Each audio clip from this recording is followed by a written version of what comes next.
Hello everyone and welcome to Literary Travels with River. Today we bring you an exciting summary of The Maid's Daughters by Sonsoles Ónega, winner of the Premio Planeta 2023. Remember, this is just a summary and not the complete book. Get ready to delve into a magical and realistic Galicia, where the destinies of Clara and Catalina are marked by revenge and power. Let's get started. First part. Punta Cangrejo, February 1900. Chapter 1. The story begins at the Espíritu Santo estate, an old property in the province of Pontevedra. The Valdés family, owners of the estate, find themselves in the midst of a stormy February night, typical of Punta do Bico. After dinner, the salty smell of the estuary invades the dining room and follows the Valdés family to the fireplace room. There, Doña Inés begins to feel the first signs of labor earlier than expected. Doña Inés, with her husband Don Gustavo Valdés completely absorbed in reading an article about beet cultivation, starts complaining of pain and fever. Receiving no attention from her husband, she seeks comfort in the maid, Isabella. She asks for an infusion and mentions her growing discomfort, feeling that the labor will start sooner than expected.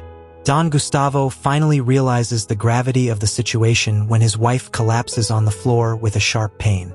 Isabella runs to fetch Dr. Cabito, who upon arrival faces a complex emergency with few hands to help. Doña Inés's fever rises and the labor becomes complicated. Amid the chaos, Isabella remembers Marina, a maid from the Sardina estate known for assisting in animal births. Although Don Gustavo initially opposes, the gravity of the moment forces him to allow Marina into his house. Marina, despite her blindness, shows surprising skill in assisting the birth.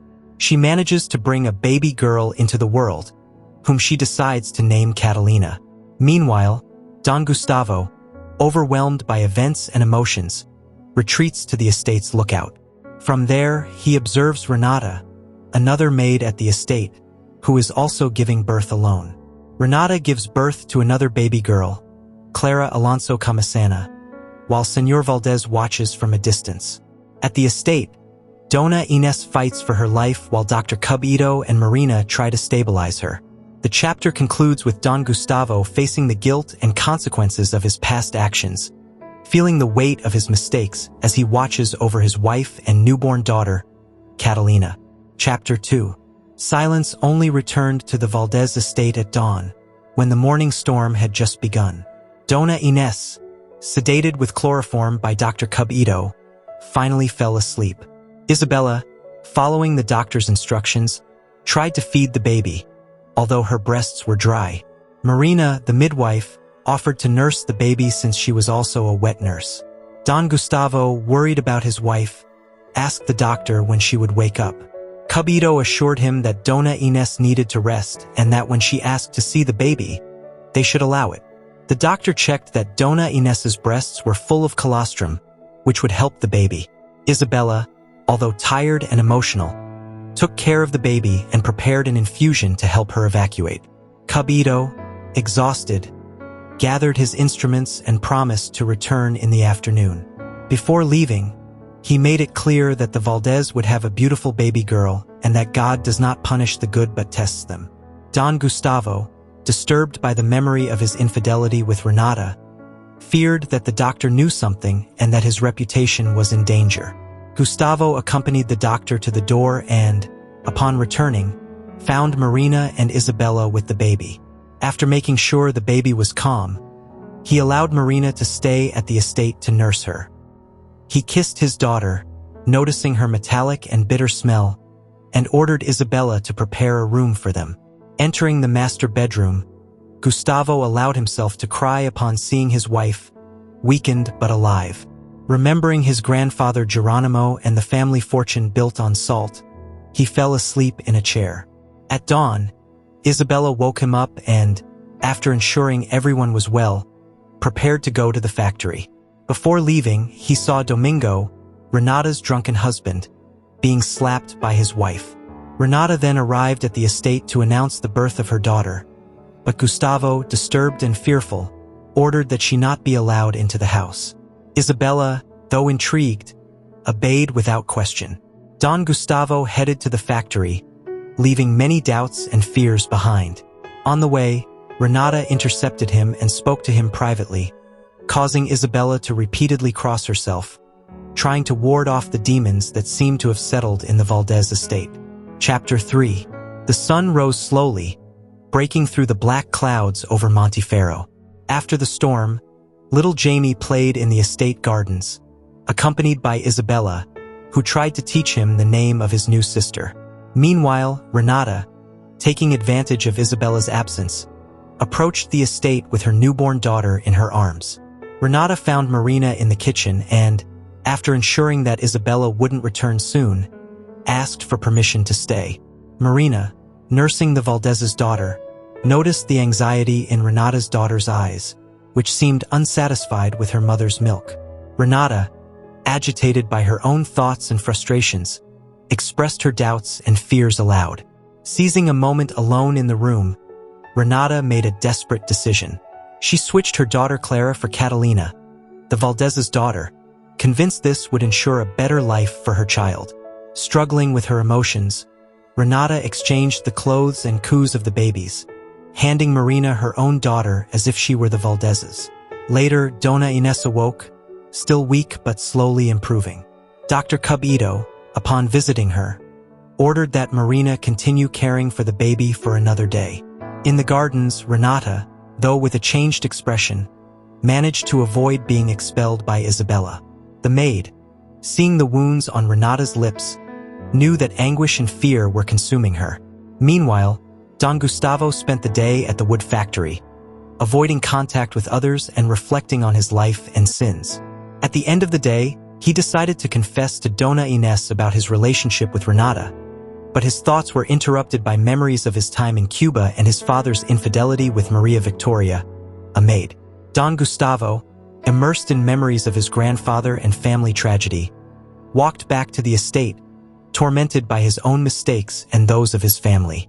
Upon arriving, he decided to face his guilt and vowed never to let blood stain his name or his lands again. Chapter 4. Don Gustavo entered the room, agitated and worried, wanting to see Doña Inés awake. He needed to hear her voice, even if only to exchange empty words. He approached the bed and observed her closely. She looked like a virgin taken down from an altar, still and transparent, with her lips trembling with each breath. He touched her forehead, relieved to find she had no fever. "She's a good woman, very good," he murmured. "She deserves to live." Doña Inés had always fulfilled her duties as a wife and was beloved in Punta do Baico for her generosity and understanding, both with the poor and the rich ladies. She listened to everyone, from love troubles to gossip about mistresses, and gave bold advice. Her stories about New York and Philadelphia fascinated the women of the town, who, although envious, respected her for her wisdom and moral virtue. In his agitation, Don Gustavo remembered his mother, Marta, from her grave in San Lazaro. She had always insisted that her children marry well. Gustavo, still young, was pushed by his mother toward Inés, daughter of the Lazarigos, although he feared not knowing how to woo her. His grandfather Geronimo had already decided that Gustavo would return to Galicia to continue the family legacy. The families had distanced themselves after the incident with Maria Victoria, but over time, Gustavo and Inés reunited and began to build their life together. The memories took Gustavo back to the time when his mother had chosen Inés as his future wife. Despite the obstacles, Gustavo and Inés never stopped loving each other. They married at the Lazarigos estate and, after the wedding, returned to Punta do Baico to rebuild the estate and start a new life. Don Gustavo poured himself a glass of water to calm himself. He undressed and put on his pajamas, lying down next to his wife. Although he found it hard to sleep, every time he woke up, he made sure that Doña Inés was breathing. Finally, he turned off the lamp that illuminated the sea's lookout and let himself be carried away by the darkness of the night. The Valdés estate remained silent, wrapped in the calm of Punta do Baico, with no reflection other than the crescent moon over the tranquil tide. Chapter 5. Dawn broke in Punta do Baico like any other day, without anyone noticing what had happened at the Espíritu Santo estate. The blind wet nurse Marina, Isabella busy with Jamie and Senora Valdés. Don Gustavo barely seeing his daughter for a few seconds, and even less Doña Inés, who had not yet seen her. Catalina, who was not Catalina, awoke among soft cotton, fed by Marina, who dressed her in a gown after cleaning and perfuming her. From the kitchen came the smell of a Galician stew and Isabella's voice, giving orders to Domingo, Renata's husband, insisting he take care of his newly born wife. Meanwhile, Don Gustavo, hearing Isabella's footsteps, asked about his daughter and, after being assured she was well, asked for a coffee before heading to the library, his refuge. The library, with furniture intact since his grandfather's time, was a temple of books for Don Gustavo. Isabella, bringing him the coffee, attended to Doña Inés, who asked to see her daughter. Senora Valdés, caressing her milk-filled breasts, became emotional when Marina entered with Catalina in her arms. The baby, initially crying in confusion, was calmed by Marina, assuring Doña Inés it was normal and she would soon get used to it. When Isabella returned with a linden tea, Doña Inés, moved, asked her to call her husband. Don Gustavo, grateful, accompanied Marina to the front door, assuring her they would always be in debt to her. Then, back in the room, he reassured his wife, reminding her that she was the best mother in the world. Doña Inés, still feeling pain and fragility, expressed her concern about Catalina's reaction, who seemed to prefer Marina. Don Gustavo comforted her, emphasizing that the important thing was that she was now with them. Despite the discomfort of mentioning his mother, Dona Marta, Doña Inés insisted that the baby had been sent by her. Before heading to the sawmill, Don Gustavo promised to return before nightfall and proudly announced he would inform everyone about the birth of the first Valdés girl. Doña Inés, hugging Catalina, promised her eternal love, not yet knowing how much it would hurt to love a child that wasn't hers. Chapter 6. The story of Gustavo Valdés is marked by the loves and mistakes he brought with him from Cuba. That morning, upon leaving the estate, he decided not to go to the sawmill and instead walked among his oak and chestnut plantations, feeling proud of his masterpiece. However, he was uneasy, fearing that Renata and his past mistakes would again disturb his family life. Walking among the trees, Gustavo gave orders to his workers, enjoying the relief his authority gave him. But his mind could not escape the memories of Renata and the temptations she represented. God knows it was just a whim, he repeated, trying to justify his actions. His mind wandered between images of Renata and echoes of his father's decisions, now understanding the fragility of human will and the inevitable nature of sin. Renata, with her magnetic gaze and sensuality, had known when and how to approach him. One spring night, Gustavo gave in to temptation, a moment of passion he could never forget. Although he never loved Renata, his desire consumed him every time they crossed paths. When she became pregnant, Gustavo knew the child was his but refused to accept responsibility. "This child is ours," Renata told him, seeking understanding, but Gustavo responded harshly, rejecting any bond. He insisted that Renata should terminate the pregnancy, promising her financial support but not accepting the child. Hurt, Renata decided to protect her pregnancy in secret, taking care of herself and avoiding any risk. The morning after their daughter's birth, Renata warned Gustavo that he would pay for his actions, suggesting a silent and persistent revenge. Gustavo, disturbed by her words, headed to the sawmill where Fermin, his foreman, handed him a telegram from Cuba. The telegram, a surprise to both Gustavo and Fermin, did not bear the signature of his brother Juan, who only wrote on special occasions. Uncertainty and fear mixed in Gustavo's mind as he prepared to face whatever the message brought. Chapter 7. The tension between Gustavo and Doña Inés was palpable. Gustavo, determined to leave immediately for Cuba, was willing to leave everything behind: the estate, the sawmill, and the security of his home. Doña Inés, worried about the health of her newborn daughter and the uncertainties of the trip, pleaded to stay. However, the death of Juan Valdés, Gustavo's brother, drove the urgency of the trip. The sugar mill in Cuba needed his presence, and despite her doubts, Inés could no longer oppose. The sawmill was filled with murmurs and concern when the news of the Valdés' departure spread. The workers, astonished, wondered what would become of them without Gustavo's guidance. The factory, usually noisy and vibrant, turned somber, reflecting the uncertainty and fear of an uncertain future.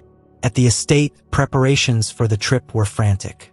Isabella, the maid, faced the difficult task of organizing the trunks with all the family's belongings. Doña Inés, overwhelmed by the speed of events, could barely coordinate with the maid. Memories of her life in Cuba, mixed with her attachment to Punta do Bico, filled her mind with nostalgia and fear.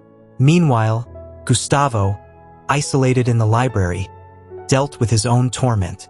He did not know what to expect upon returning to Cuba and feared for the future. The lack of information and the pressure to maintain his family's economic security consumed him. Doña Inés, trying to keep her composure, wrote farewell letters to her friends in Punta do Bico. Each word reflected her sadness and hope to return someday. Her role as matriarch and her influence in the community manifested in her writings and promises to return. The farewell to the estate staff was even more painful. Gustavo, struggling with his emotions, vomited before facing his employees. His words were measured, but the pain was evident. Domingo and Renata, entrusted with caring for the estate in their absence, received the news with a mix of sadness and resignation. The Valdés family departed for the port on a cold February day. The trunks filled with their belongings and memories, the dogs howling, and Renata with her daughter Clara in her arms, nursing with the desperation of poverty. The image of Renata and Clara was etched in Doña Inés's mind, a constant reminder of what they left behind and the uncertainty of what they would find in Cuba.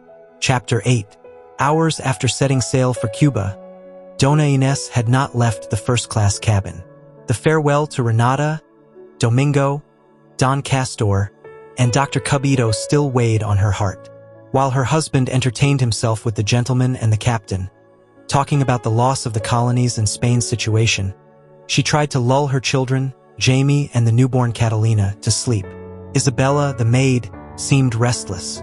She lay back in her seat, looking at her hands as if counting the days until they reached Havana. Doña Inés, for her part, remembered her first voyage in smelly cabins and feared repeating the experience. She wished to go out to the deck where life seemed livelier with bagpipes, muneras, and the rosary. The days passed with emotional ups and downs. There were good days and tedious ones, with the sea regulating everyone's mood on board. Doña Inés, always worried about her children, followed a daily routine of walks at dusk, dressed elegantly and groomed as in her younger years. Despite the sea's ups and downs, she managed to nurse Catalina and keep Jamie calm. Don Gustavo, however, was overwhelmed by his own demons. Renata's words echoed in his mind. Exe empezakes a pagar, Felino. These generated a mix of guilt and confusion. He reflected on what he had left behind and feared for the future. The journey turned him into a shadow of himself, an absorbed and distant man. Storms at sea battered the ship for 5 days, filling the passengers with fear. The captain ordered everyone to stay in their cabins, even suggesting fasting. The Valdés family, confined to their cabin, faced fear and uncertainty. Doña Inés tried to comfort her children while watching Don Gustavo grow more distant. During the stormy nights, Doña Inés recalled the happy days of her youth when she met Gustavo. Despite the difficulties, she was still in love with him. She reflected on her life, her preserved beauty, and her hopes for Catalina's future. She dreamed of a strong and independent daughter, capable of sitting at the men's table and reading books to be free. Finally, the storms ceased. Days and nights passed with the liturgy of the voyage, as passengers shared sorrows and nostalgia. Doña Inés, with her family, faced an uncertain future in a Cuba that was no longer the same. Chapter 9. At the dock in Havana, Dorita, a former maid of Dona Laura Lazarigo, waited for the arrival of a ship carrying immigrants from Jamaica for her new employers, the Brighton family. Seeing Doña Inés, her joy was immense, and they hugged effusively. Dorita explained that she was unaware of the Valdés' arrival and lamented the changes since their departure. The plague had decimated families and crops, and now the British and Americans dominated the island. Although they were kind, Dorita missed the Spaniards. Dorita expressed her condolences to Don Gustavo for the death of his brother Juan, something everyone in San Lazaro knew. She asked if they were coming to revive the sugar mill, but neither Doña Inés nor Don Gustavo knew how to respond. The port was chaotic, with sailors bidding farewell and destitute immigrants arriving. Dorita caressed the children before saying goodbye, remembering with pain the Lazarigo lords who died in her arms, victims of the plague and chronic sorrow. They left the port and toured Havana, now unrecognizable to them. The city had changed, and the American flag flew at the Morro, a sign of the new times. They felt the uncertainty of being immigrants in a land they once considered their own. With Catalina crying and Jamie tired, they sought a means to reach San Lazaro. A mulatto with an ox-drawn cart took them. During the journey, Don Gustavo remembered his childhood and shared with the mulatto his Galician roots and the reason for his return to Cuba. Doña Inés also spoke, mentioning her Lazarigo origin and the unexpected return with her children. The journey along the Malecon and Vedado brought back memories, but the somber landscape and dusty roads reflected the current reality. They arrived in San Lazaro at dawn. The town had changed, and the euphoria at seeing the Diana Sugar Mill's gate mixed with sadness. Upon arrival, they were greeted by a group of hungry dogs. The main house of the mill was in ruins. Broken windows, collapsed roof, furniture covered in dust, and a dead rabbit in the fireplace.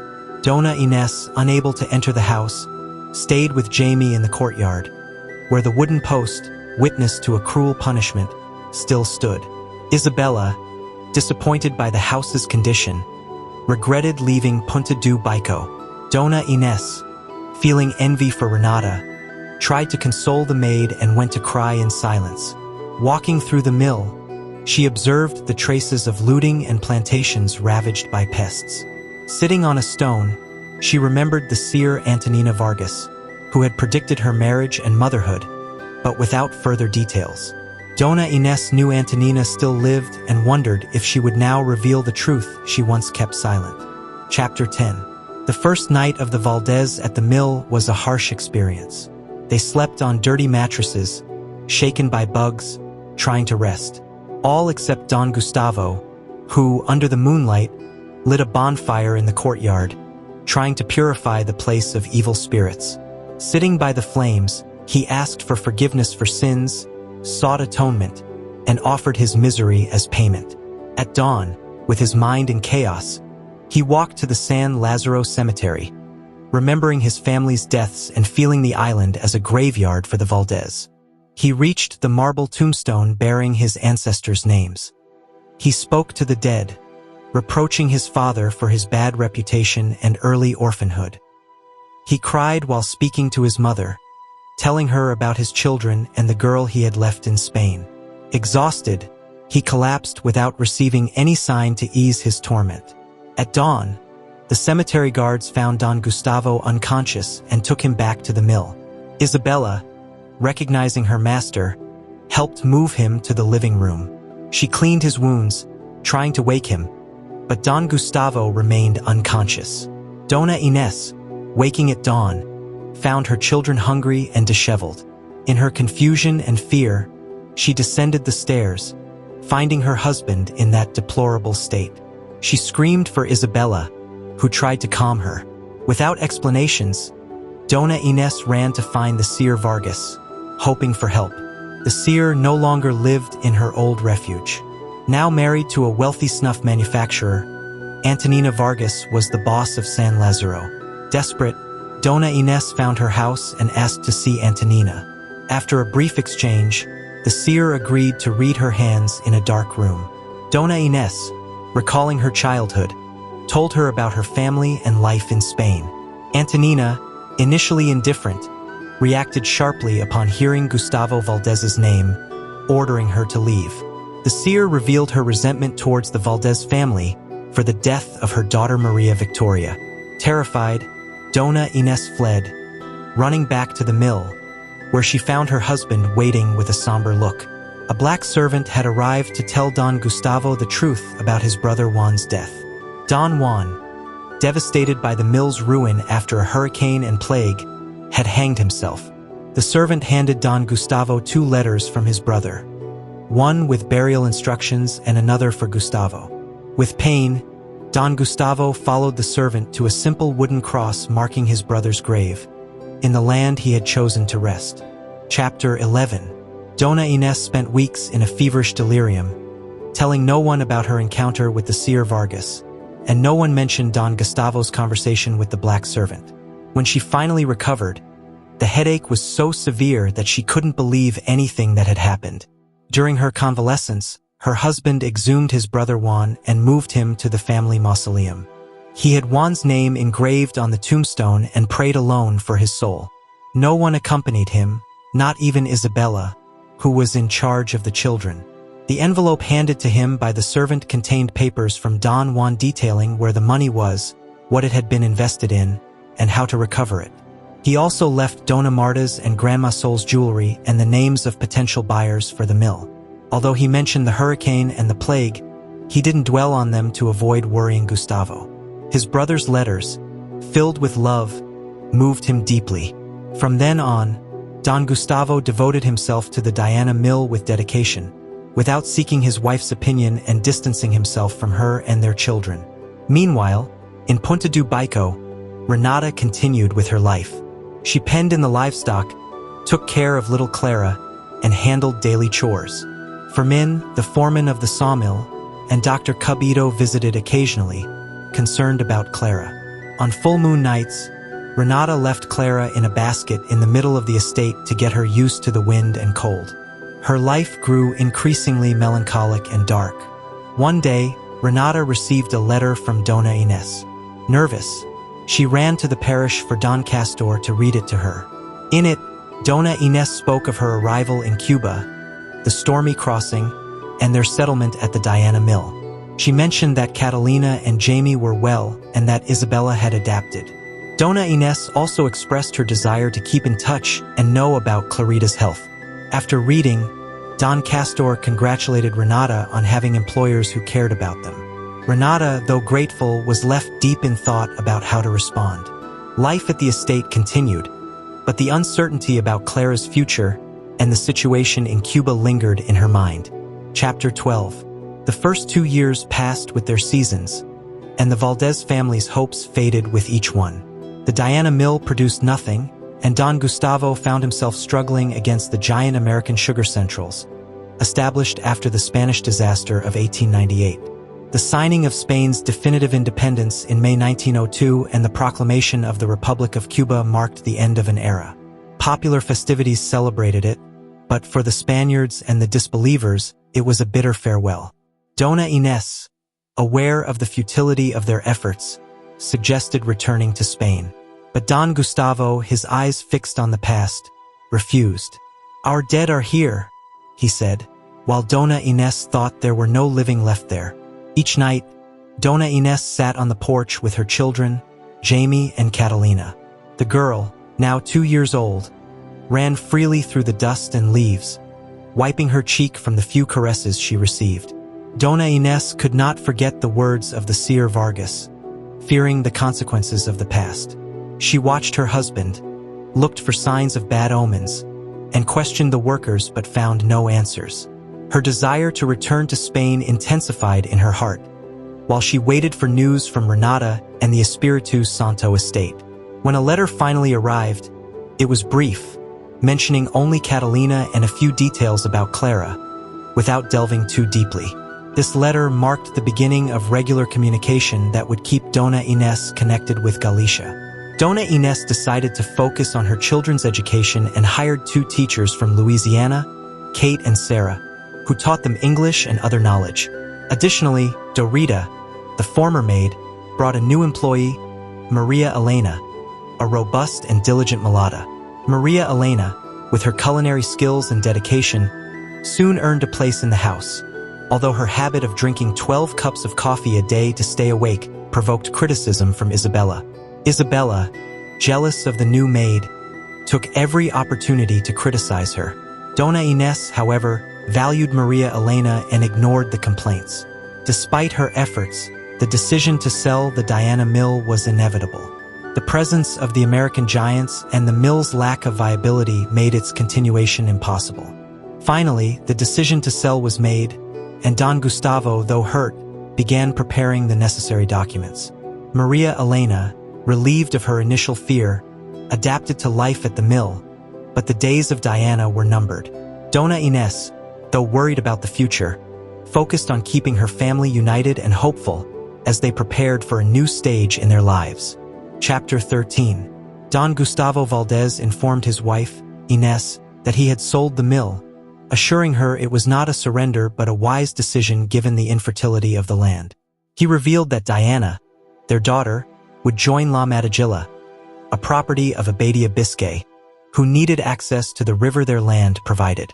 He also explained that his brother Juan had made investments in Havana, promising new business opportunities. Inés, observing her reflection in the mirror, questioned whether this decision was befitting a true Valdés.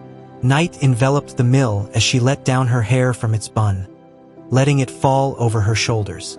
Upon learning the details of the new house in Havana, with several rooms and ample amenities, Inés was skeptical. Though she had insisted on moving, she now wished to go to Spain, fearing starting over in the city and worrying about her husband's possible obsession with new businesses that would keep him away from the family. Gustavo, feeling defeated, shared his belief that someone had cursed him, something he couldn't fix with his hands. Inés, remembering Antonina Vargas, dismissed his words as nonsense, though she understood that the move was an opportunity to distance themselves from the seer. Finally, she accepted the decision to leave. The Valdés family soon moved to the capital. The mill workers received their wages and a fond farewell, accompanied by a final lunch organized by Don Gustavo. The women of the house packed clothes, furniture, and memories, leaving the mill behind to start a new life in Havana. Chapter 14. The Valdés family, including Don Gustavo, Dona Inés, their children, and the maids Isabella and Maria Elena, arrived at their new residence in Havana on a night in March 1904.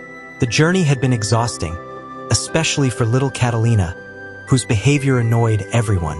Upon arrival, Dona Inés immediately began organizing the house, directing the maids to clean and prepare the rooms. The house on Aguiar Street was near Cervantes Park, and when the windows were opened, the night air filled the atmosphere. Inés fed her children with the leftovers from the trip and dedicated herself to organizing the new home, giving precise orders about the distribution of the rooms.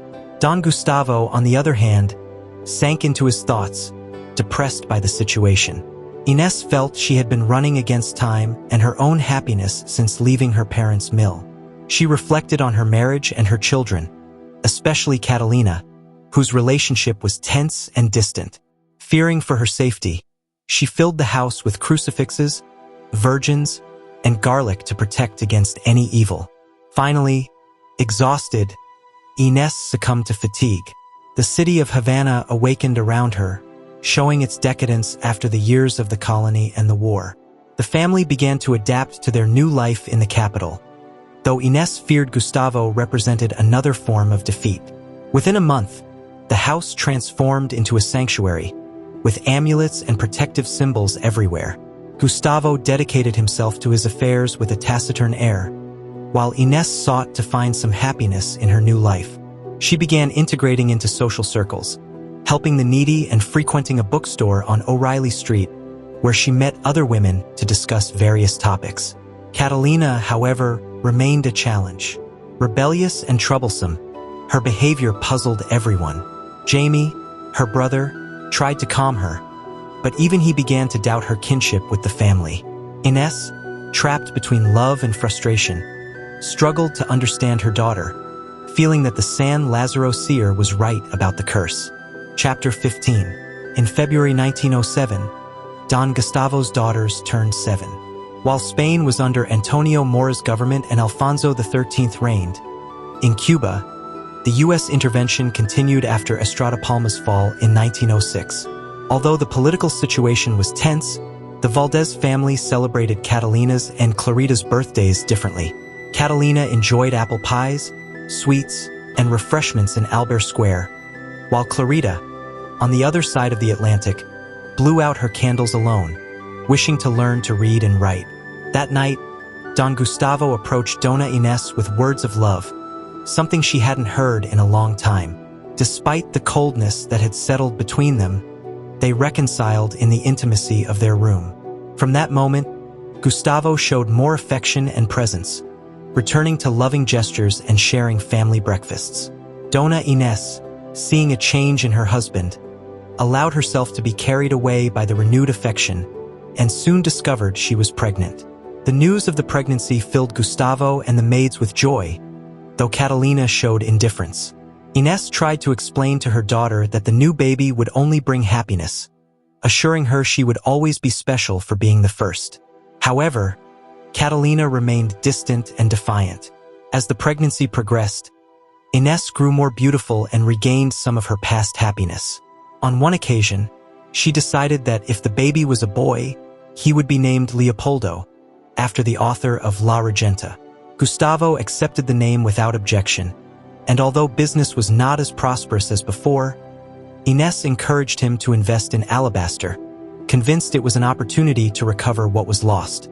During the final months of gestation, Inés suspended her social activities due to fatigue. She devoted herself to preparing the baby's layette and organizing the house, unaware that her peace would be interrupted by an unexpected event.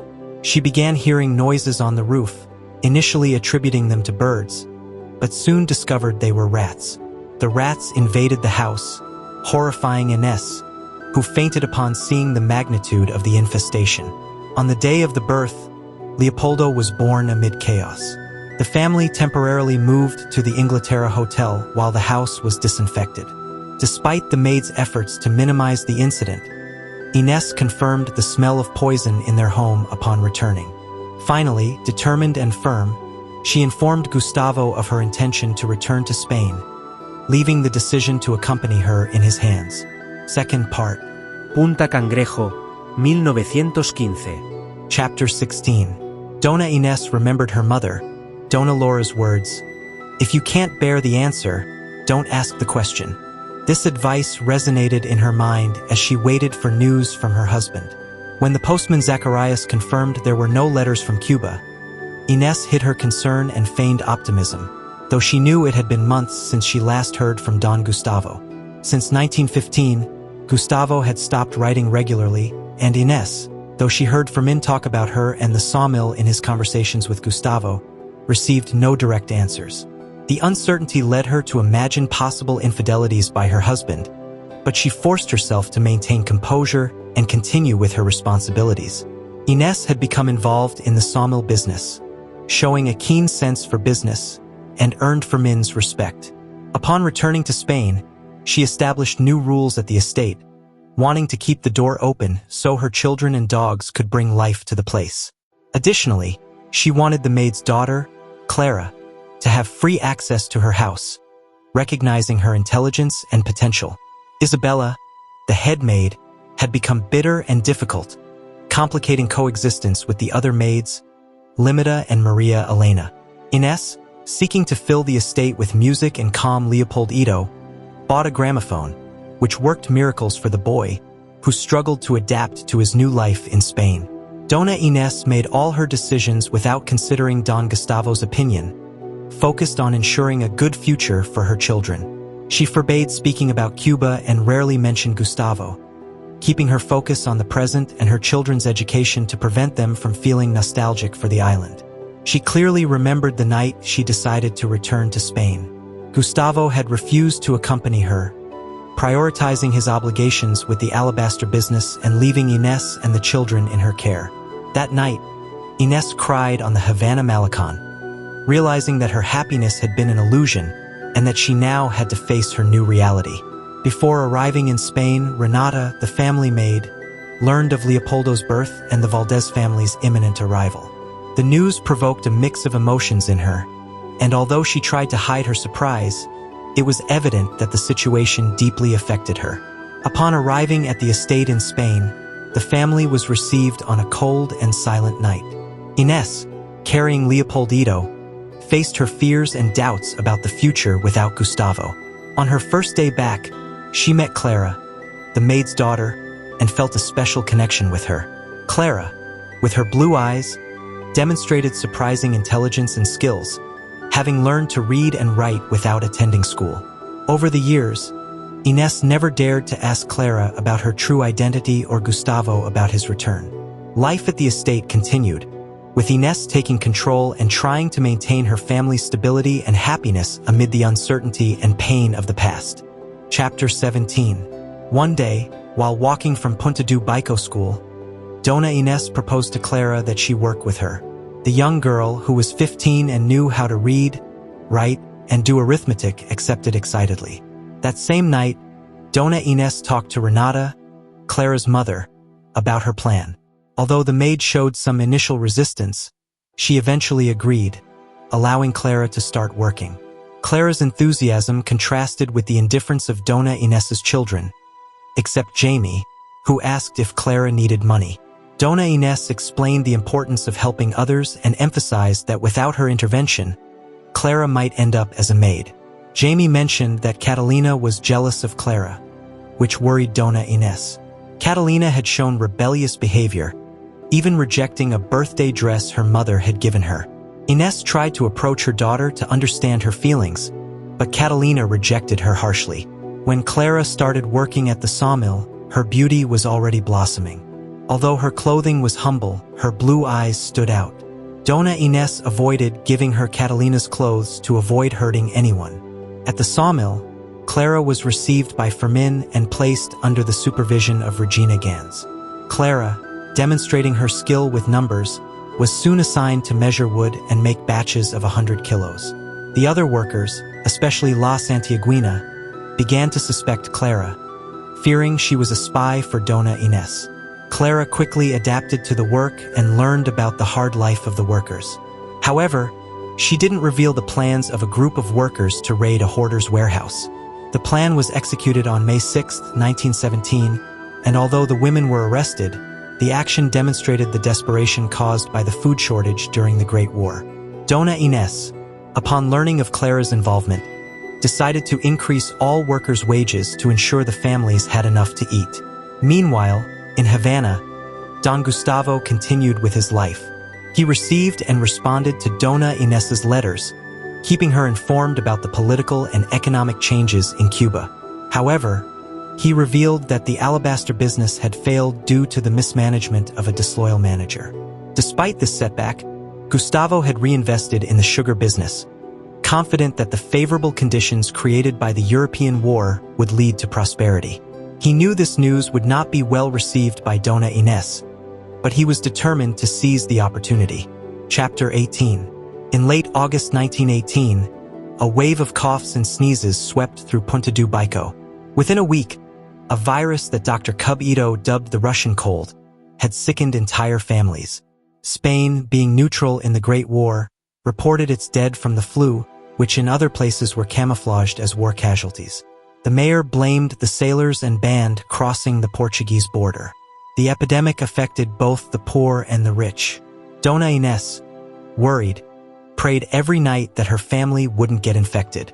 However, the flu reached Isabella, who soon showed symptoms: chills, cough, and high fever. Dona Inés, aware of the danger, had the house disinfected and isolated Isabella in her room, attended by Limita and Maria Elena. Isabella quickly worsened and died on a summer night. Dona Inés organized her burial in the family mausoleum, feeling deeply the loss of her loyal maid, who died with no one to remember her.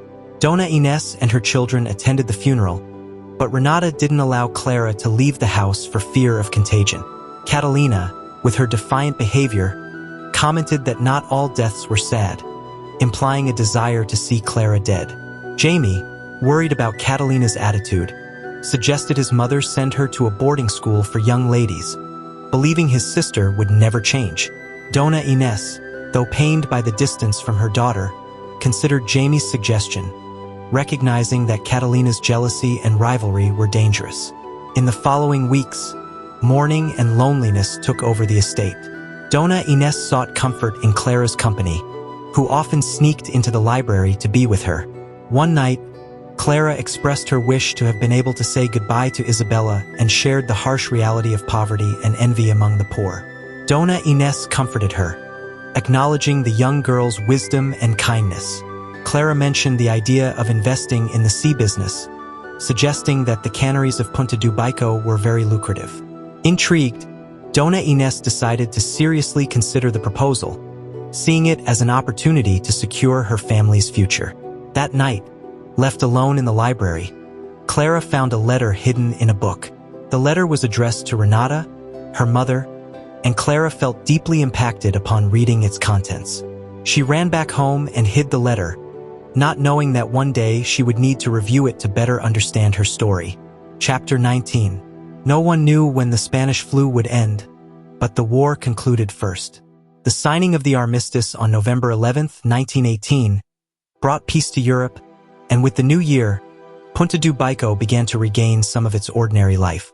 Though the epidemic persisted, the arrival of tinware vendors selling utensils and fabrics brought a breath of joy to the town. Dr. Cubito, aged by the epidemic, warned of the danger of hosting these outsiders, but the neighbors welcomed them enthusiastically. Clara met Celso, a young sailor, among the vendors' trinkets. His gaze left a deep impression on her. When bidding farewell to the merchants, Doña Inés noticed the interaction between Clara and Celso, but Clara diverted attention. Catalina, however, observed with interest and commented on the evident attraction between them. Clara spent the night restless, thinking of Celso and the letter from Don Gustavo to Renata she had found. Feeling the urgency of love, she went to the port the next day, hoping to meet Celso. Although she didn't see him, she didn't lose hope. That night, Clara dreamed of Doña Inés, who encouraged her to let herself be loved. The next day, Clara ran errands for Renata, avoiding encountering Catalina. At the port, she talked with workers and observed the sailors, but didn't find Celso. Back at the estate, Doña Inés informed her that the sawmill would reopen and that she planned to invest in a cannery, asking Clara for discretion. Clara returned to the port that night, where she saw Celso with another woman. Heartbroken, she learned that men have weak flesh and that love is not a trade. The disappointment accompanied her back to the estate. Meanwhile, in Havana, Don Gustavo organized Doña Inés's letters. He remembered writing in various places, feeling the nostalgia and distance from his family. In his letters, he expressed concern about the flu and gratitude for his children's education, though he also mentioned a past infidelity with Renata that tormented him. In Punta do Baico, Clara faced her own demons, feeling the weight of the letter and the mixed emotions for Celso. However, she clung to her work and Doña Inés's support, who remained a central figure in her life. Chapter 20. Weeks passed marked by Celso's absence and frantic activity at the sawmill, which struggled to recover from the flu epidemic's losses. Clara, though she didn't stop thinking about him, remained busy. Despite the foreman's insistence, Doña Inés refused to hire new employees to replace the deceased. Keeping a secret she didn't reveal even to Fermin, her interest now lay in the cannery, not the wood. Amid the confusion of her new plans, Doña Inés organized a lavish dinner for the wealthy of Punta do Baico, the first after the ravages of the flu and the war. With meticulous detail, she took care of the preparations, from fine tableware to fresh seafood brought by Renata and Domingo. The party, set in a spring 1919 sunny truce, was a return to old customs, with all the guests attending, eager for normalcy. The estate filled with life, with modern cars awakening the children's curiosity and high society showcasing their best finery. Among them, the wives of the canners, corseted and adorned, gossiped about Doña Inés and her management of the sawmill. The most critical were Adelina and Isabel, who observed Inés's every move with suspicion and envy, questioning her business ability and speculating about her personal life. During the dinner, the rumors and criticisms didn't cease. Adelina and her friends quickly speculated about Inés's life and supposed lovers, while Doña Inés maintained composure despite the glances and malicious comments. Catalina's appearance, with a message that changed Inés's demeanor, added a touch of mystery and provoked more gossip among the women present.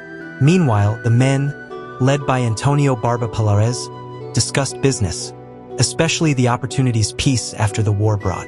Inés, showing her interest in the salt warehouse and the cannery industry, had a confrontation with Barba Peloez, who mocked her ambitions and questioned her husband Gustavo's absence. The tension culminated when Doña Inés, offended by the insults towards her husband, threw Barba Peloez out of her house, prompting all the guests to leave and leaving Inés in a state of anguish and despair. In the following days, rumors about the party and speculations about Doña Inés's mental health spread through the town. Catalina, one of the main gossips, spread the theory that Renata's daughter might also be Gustavo's daughter, which supposedly had driven Inés to madness. Don Castor, the parish priest, tried to calm the spirits and visited Inés to ensure her well-being. During his visit, Don Castor talked with Inés about various topics and finally advised her to reconcile with Barba Peloez for the sake of her business plans. Inés, however, reaffirmed her decision to move forward with her projects, highlighting the loyalty and capability of Clara, Renata's daughter, whom she considered a key figure in her future business. Thus, between bravery and despair, Doña Inés decided to write a letter to her husband Gustavo, sending it to Havana without fear of not receiving a response, closing a night of tensions and transcendental decisions. Chapter 21. Doña Inés wrote what could be considered a living will, outlining her plans with iron determination. She decided to sell several inherited properties and explained to Don Gustavo that her new strategy would focus on the sea. She planned to buy her grandfather's salt warehouse and establish a canning factory, which she would call La Deslumbrant. Without a trace of sadness, she also shared her educational plans for her older children, sending them to the University of Compostela, and avoided mentioning Catalina's rebellious attitudes to keep her husband from worrying. Inés highlighted the intelligence and dedication of Clara, the maid's daughter, lamenting that she didn't have the same opportunities as her own children. Through her words, she conveyed her resolve and the influence of her mother and grandmother's teachings, strong and wise women. The letter, urgently sent to Havana, marked a point of no return in her decisions. The summer of 1919 brought great changes. Doña Inés arranged Jamie and Catalina's studies, ignoring the young woman's protests. She prepared a farewell ceremony in the chapel of the Pazo, where Don Castor blessed the young ones. Catalina, resentful, showed her disdain toward Clara, creating tension between the sisters who were unaware of their kinship. The day her children left was stormy. Inés reaffirmed her plans for the cannery, facing Catalina's opposition. Jamie and Catalina departed for Compostela, leaving Inés with a deep pain but convinced of the necessity of her decision. The farewell with Catalina was cold, reminding Inés of the curse of the San Lazaro witch. The following summer, Inés finalized the purchase of the salt warehouse and began transforming it into a canning factory. The place was arduously cleaned, with Clara and Fermin leading the tasks. Soon, the factory began to take shape and an advertisement offering work was published in the newspaper, attracting many local women. The first cans of La Deslumbrant sardines were produced on St. John's Day in 1920, celebrated with wine and joy. The factory became a symbol of hope and progress for the women of Punta do Bico. The fishing season brought a constant flow of work, organizing the workers according to a labor scale meticulously designed by Doña Inés. Clara became a cornerstone of the factory, working tirelessly and earning everyone's respect.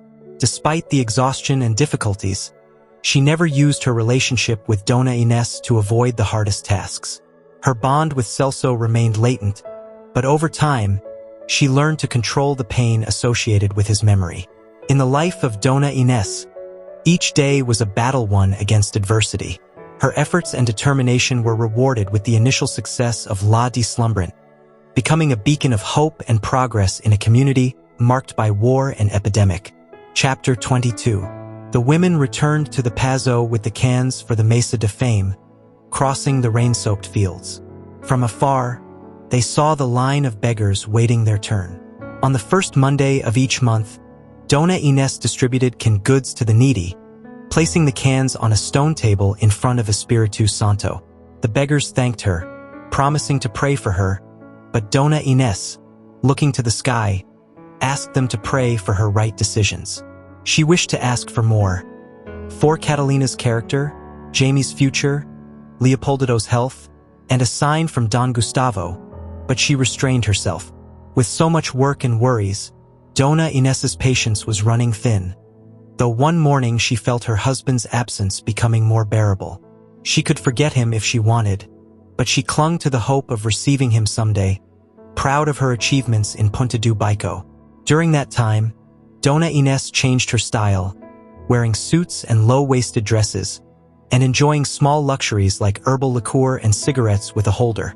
She bought a fur coat that she debuted at Mass and in Compostela, and on Sundays, if there was no fishing, she went out with Leopoldo to Vigo to eat at La Fama and have tea at Café Cologne. Sometimes they went to the cinema or the stadium, but Clara always stayed on guard at La Deslumbrant. During these outings, Dona Inés told Leopoldo stories about the family, including the emigration to Cuba and the sugar mills. Leopoldo, curious and intelligent, asked questions about the canning business and the inheritance, and Dona Inés explained the importance of studying and learning. Meanwhile, La Deslumbrant canneries grew. Inés ensured her workers never went hungry or lacked medical care, even building sheds for the newly born. The factory became one of the most prosperous, competing with those of the sea lords. Clara, who worked tirelessly at the factory, learned there is no glory without pain, no fortune without suffering, and no time for love. This last lesson would be disproved in December 1920, when an unexpected reunion changed her life. One day, at the unloading dock, Clara replaced the sick lookout. Suddenly, a sailor from the deck shouted her name. It was Celso, drenched and with a broad smile.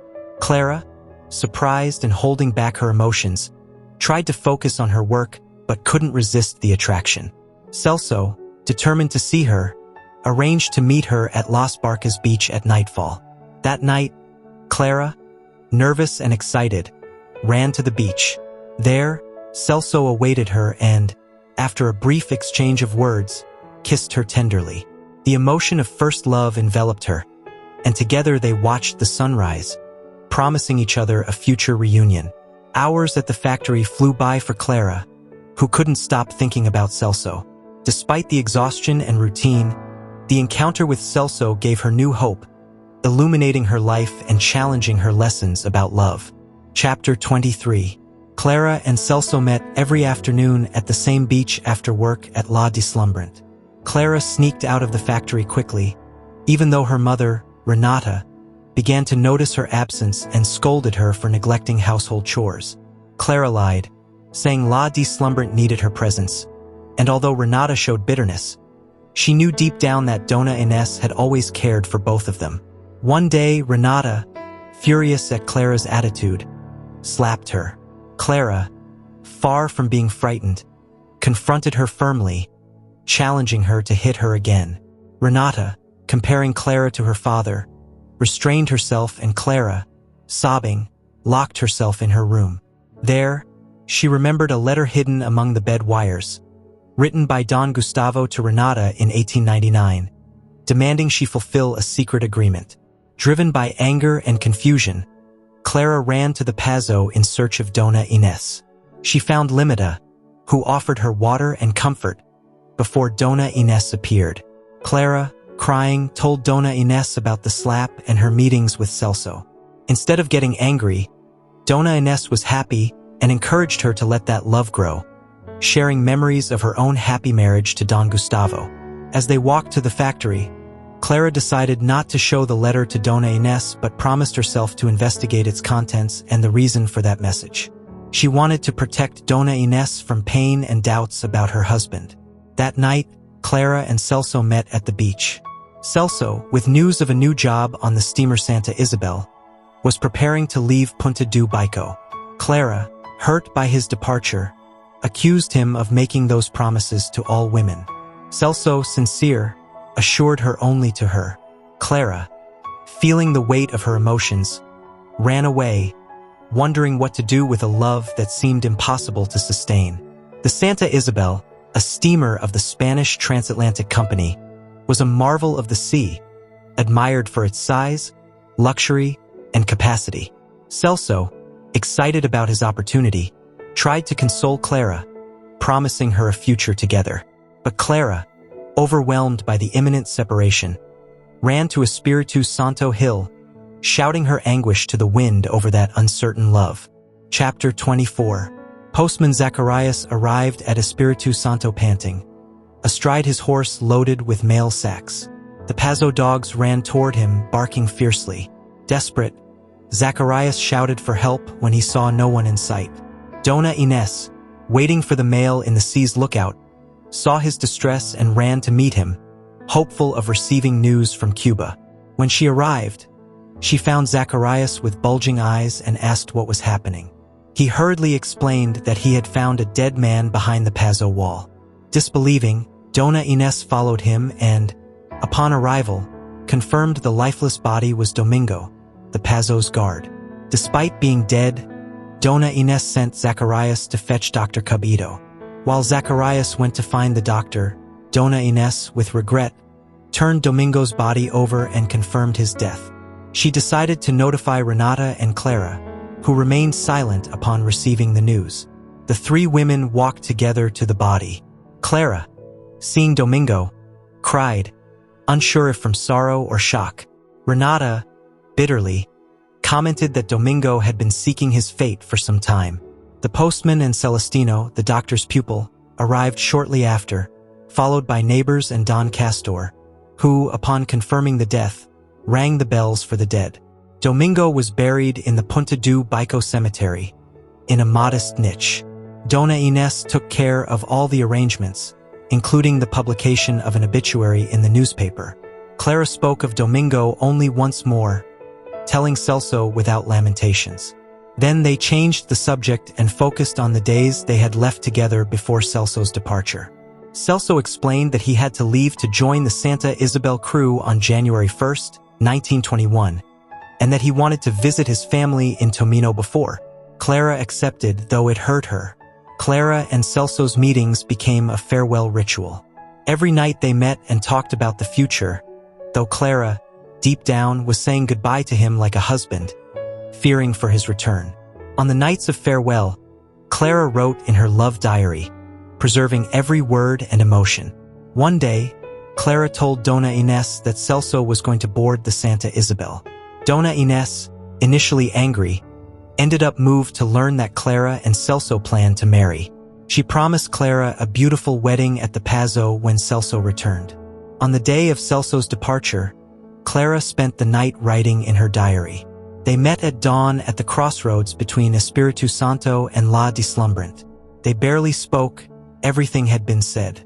Clara did not want to cry, so she let him go with a sailor's sack in which she had packed a couple of cans of La Deslumbrant. As Celso was about to disappear from her sight, he turned around and shouted that he would come back to make love to her when she was already his wife. Clara smiled, holding on to that promise as the northwest wind blew, predicting a sunny day and a dark sea. Chapter 25. In La Coruña, Mass had just been held to mark the beginning of the year 1921. It was 15 minutes past 10 in the morning, and the chaplain of the Santa Isabel, Antonio Pescador, a young priest, greeted the passengers before the ship set sail for Cádiz, with a stop in Villagarcía de Arosa. Celso, observing the imposing ship from afar, saw it as a promised land. He had arrived the night before, carrying the sadness of saying goodbye to Clara and the affection of his family. In Tomino, on the riverbanks, remained his mother, wrapped in tears, his sisters, his grandparents, and his father, who bid him farewell with skepticism.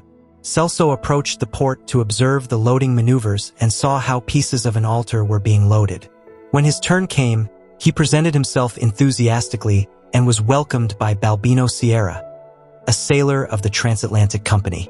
Together they toured the ship's decks, allowing Celso to glimpse the interior's luxury. Though he would never set foot in the first-class salons, he observed the piano, silverware, and elegant furniture from the windows. Balbino introduced him to Carmen, the only female crew member, and then led him to the crew's resting areas, where he met other sailors, including Ángel Lozano, the Cuban radiotelegraphist. While Balbino attended to other matters, Lozano spoke to Celso about life on board, his experiences, and offered his help to communicate with Clara. Celso, grateful, thought of his future with Clara and the promises he had made her. Balbino returned and led Celso to the engine room, where the heat and coal grime greeted him. There he met Manuel Paz and other stokers, who welcomed him. Shortly after, they received news that the ship would depart earlier than expected due to a storm. Celso began working with the crew, feeling fortunate to be there. During the first hours of navigation, the Santa Isabel advanced through the northern Rias under a leaden sky. In the first-class dining room, passengers enjoyed a plentiful lunch, while Captain Esteban Garcia Muniz, concerned about the storm, decided to slow the ship. As night fell, the sea raged, and the captain ordered all passengers to take refuge in their cabins. Amid the chaos, the Santa Isabel struck the reefs of Salvora Island, opening 3 large holes in its hull. The ship began to sink rapidly. In the engine room, Manuel Paz and Celso turned off the boilers to avoid an explosion. They tried to reach the deck, but the water caught up with them. Celso, battered and dragged by the waves, struggled to breathe as he saw lifeless bodies around him. Finally, the ship broke in two, and the sea swallowed the Santa Isabel and most of its passengers and crew. Captain Garcia Muniz, resigned, ordered the ship to be abandoned and handed his gold watch to his page before jumping into the water. On the coast of Ribera and Salvora Island, the flashes of explosions attracted fishermen and the island's women, who rowed to the Santa Isabel to rescue survivors. However, the sea continued to throw lifeless bodies ashore for days. On Tuesday, January 4th, the newspaper narrating the Santa Isabel tragedy slipped from Doña Inés's hands to the floor. In Havana, Don Gustavo read the news with anguish, but relieved that the tragedy had not affected his family. However, he was wrong, as a recent letter from his daughter Clara mentioned Renata, revealing secrets that explained his years of absence. Chapter 26. In the Valdés house, the morning calm was interrupted by Doña Inés's desperate cries calling for Maria Elena. The lady was pale and distressed, quickly ordering the maid to fetch Clarita. Doña Inés, overcome with grief, kept repeating through sobs that a great misfortune had occurred. Hearing the laments, Limita, another maid, arrived at the dining room and was sent to prepare a lime blossom tea to calm the distressed lady. Leopoldo, still in his pajamas, ran down the stairs worried about the sudden commotion. Seeing the newspaper on the floor, he picked it up and understood the reason for his mother's suffering. Doña Inés finally revealed that young Celso, who was in love with Clara and with whom he had planned to marry, had boarded the Santa Isabel ship, which was now known to have sunk. The maids, moved by the story, also began to cry. Leopoldo tried to find some glimmer of hope in the confusing news of the shipwreck, reading that the captain had survived. However, Senora Valdés, incredulous at the possibility that Celso had survived, stood up determined to face the situation. Doña Inés went in search of Clara, who, unaware of the tragedy, was ready to go to the factory. During the walk to the main entrance, on a cold day covered in frost and mud, Clara excitedly talked about her wedding plans with Celso. When asked about news of her beloved, Clara explained that it was still early and that Celso would communicate with her through the factory if possible. Finally, Doña Inés could no longer contain the painful truth and informed Clara about the Santa Isabel shipwreck. Clara, incredulous and distressed, fell to her knees crying. Despite knowing nothing concrete about Celso's fate, Clara clung to the hope that he had survived. Both women, determined to seek answers, set off for Vigo in the factory's car, with Fermin at the wheel. At the offices of the Transatlantic Company, Doña Inés and Clara found other families desperate for news. Fermin made the necessary arrangements, but the information was scarce and unclear.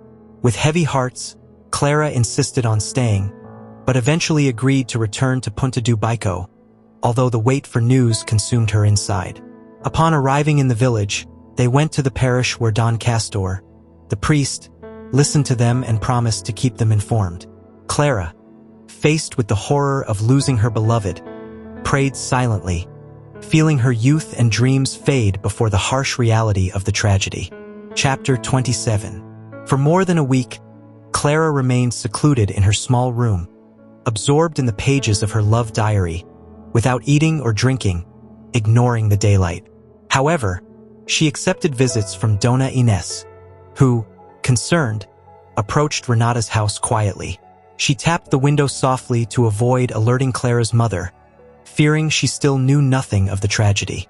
One day, Doña Inés suggested Clara talk to her mother, to which she replied with a resounding no, asserting that her mother knew nothing of love. Doña Inés, feeling the responsibility to protect Clara, took charge of keeping the situation under control. Every day before going to the factory, she visited the parish, the town hall, and the port, searching for news of Celso, but always returning empty-handed.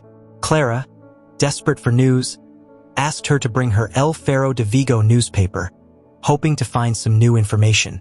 She read all the testimonies of the shipwreck victims, keeping a faint hope alive. Meanwhile, the maids gossiped among themselves that Clara was losing her mind due to her isolation. Doña Inés, although worried, said nothing, recognizing Clara's value and diligence at the factory. Leopoldo, taking advantage of his mother's absence, visited Clara and brought her sweets, listening to her stories and concerns. Clara called him Polo and shared her thoughts and memories of the factory with him. One afternoon, as Leopoldo left, Renata surprised him and began yelling at Clara, revealing that she knew about her love affair with Celso and the tragic news of his possible drowning. Clara, paralyzed by the pain, couldn't hold back her tears as Renata hurled reproaches at her. Leopoldo, from outside, heard everything and ran back to the Pazo. On January 11, 1921, Fermin brought an urgent message to Doña Inés, who was busy at the factory.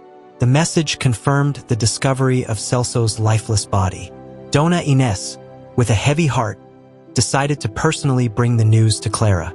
Upon arriving at Renata's house, she asked to speak to Clara and took her to the Pazo, where in the library she handed her the letter with the fateful news. Clara, upon reading it, broke down crying, finally accepting the reality of Celso's death. Clara immersed herself in her work and in writing her love diary, receiving condolences from the neighbors and attending a mass in Celso's memory. Although she suffered from not knowing where he was buried, she clung to the hope of someday visiting Tomino. She cut her hair and began to focus on her work at the factory, though the memories of Celso remained present. 2 years passed. In the summer of 1923, Doña Inés prepared to welcome her children Jamie and Catalina. However, Catalina arrived accompanied by a stranger, Héctor Gracie Fernandez, announcing her intention to marry him and return to Argentina. Doña Inés, surprised and upset, tried to convince them to celebrate the wedding in Spain, but Héctor insisted they would marry in his country. The news quickly spread through the town, generating various reactions. Jamie tried to reassure his mother, assuring her that Héctor was a good man and that Catalina's happiness should be the priority, although Doña Inés continued to struggle with the idea of losing her daughter to such a distant country. Chapter 28. Catalina and Héctor Gracie did not return to Santiago. Catalina left her studies incomplete, causing new distress to Doña Inés, who regained a daughter more moderate in character. They settled in the Pazo in separate rooms and only went out to visit Vigo with Doña Inés, who paid for her daughter's wedding dress, hoping she would reconsider her decision to marry in Argentina. But Doña Inés's fears and questions continuously overwhelmed her. The summer progressed, and with it the events in Spain and at the Pazo. Renata fell ill shortly after Primo de Rivera's coup. Héctor, uninterested in the housekeeper's illness, only cared about the news he read in the press. But Doña Inés sensed that Renata's cough would bring nothing good. Limita, one of the maids, was the first to notice the severity of Renata's pneumonia. She found her doubled over in pain, coughing up phlegm on the grass. Despite Limita's attempts to call the doctor, Renata preferred to wait for Doña Inés's return, fearing to cause trouble without her consent. She withdrew to her bed, wrapped in shivers and spasms, reliving memories of her life and regretting her mistakes, especially swapping the newborn girls.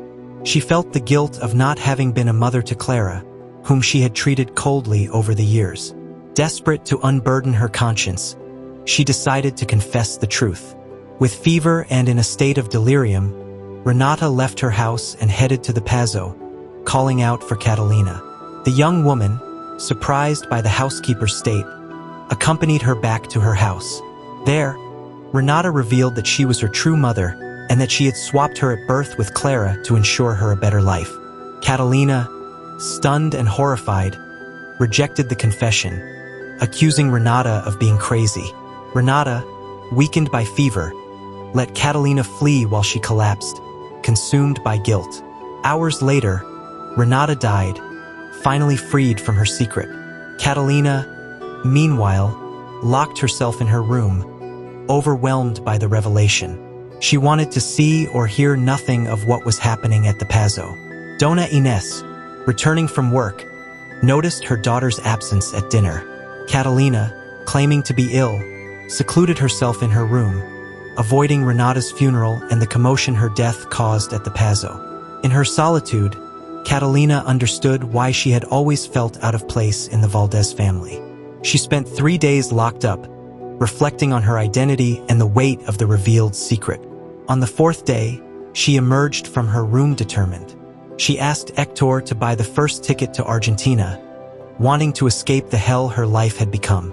Hector, though surprised by the sudden change of plans, agreed.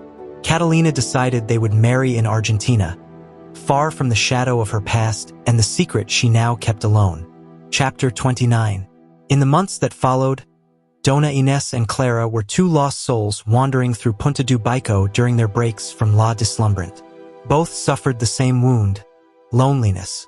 With Renata buried and Catalina in Argentina, Doña Inés felt she had lost her daughter forever.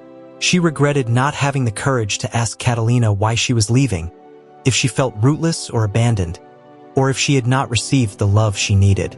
Catalina promised to write, but Doña Inés stopped believing in letters from the New World.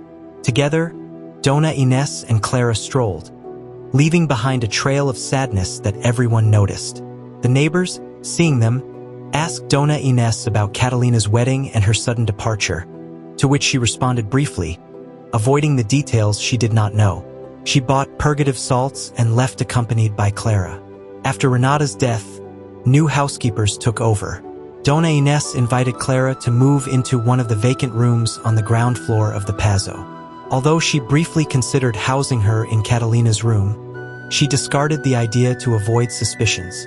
Clara appreciated the gesture more than when Doña Inés took her to work at the sawmill for the first time. Christmas 1924 brought Jamie back from university.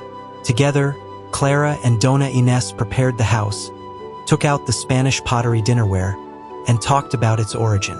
They mended shirts and skirts while Clara, austere all her life, refused any new clothes, even Catalina's, in case she returned one day. During those days, they talked a lot, and Clara confessed to Doña Inés her remorse and the pain of not having cried enough for Renata, though the tears did not come. Doña Inés observed Clara closely, valuing her character and skills. She invited her to lunch with her children to teach her manners and polish her social skills. Clara proved to be polite and capable of holding high-level conversations with Jamie, earning Polo's admiration, who saw her as a literary influence. One day, Doña Inés made an important decision without consulting anyone. She wrote a letter to Havana, informing Don Gustavo that Jamie would marry Clara, Renata's daughter. Although she knew the letter would put her in a bad light for not having prevented the marriage, she felt it was the right thing to do. She did not expect a response, assuming Don Gustavo might be dead or indifferent. During lunch, Doña Inés informed Jamie of his future marriage to Clara. Jamie, surprised, accepted his mother's decision. That night, Doña Inés communicated the news to Clara, who accepted without question, though with pain. Clara promised to try to love Jamie, though she still carried Celso's memory in her heart. The future spouses spent a few days together before Jamie returned to university. Doña Inés sought spaces for them, hoping they would fall in love. Although it was difficult for them to find each other and they felt strange holding hands, they tried to please each other.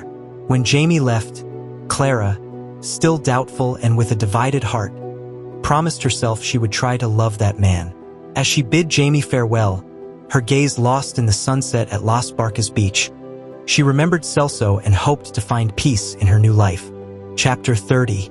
Don Gustavo packed his belongings in his first-class cabin, making sure not to forget anything. His only luggage was a suitcase prepared by Mercedes. In mid-February, the crossing had been relatively calm, with only occasional fogs and minor storms. During the journey, he befriended a coupletista, a religious man from the Order of Saint Raphael, and the manager of the Daiquiri and El Cabra mines.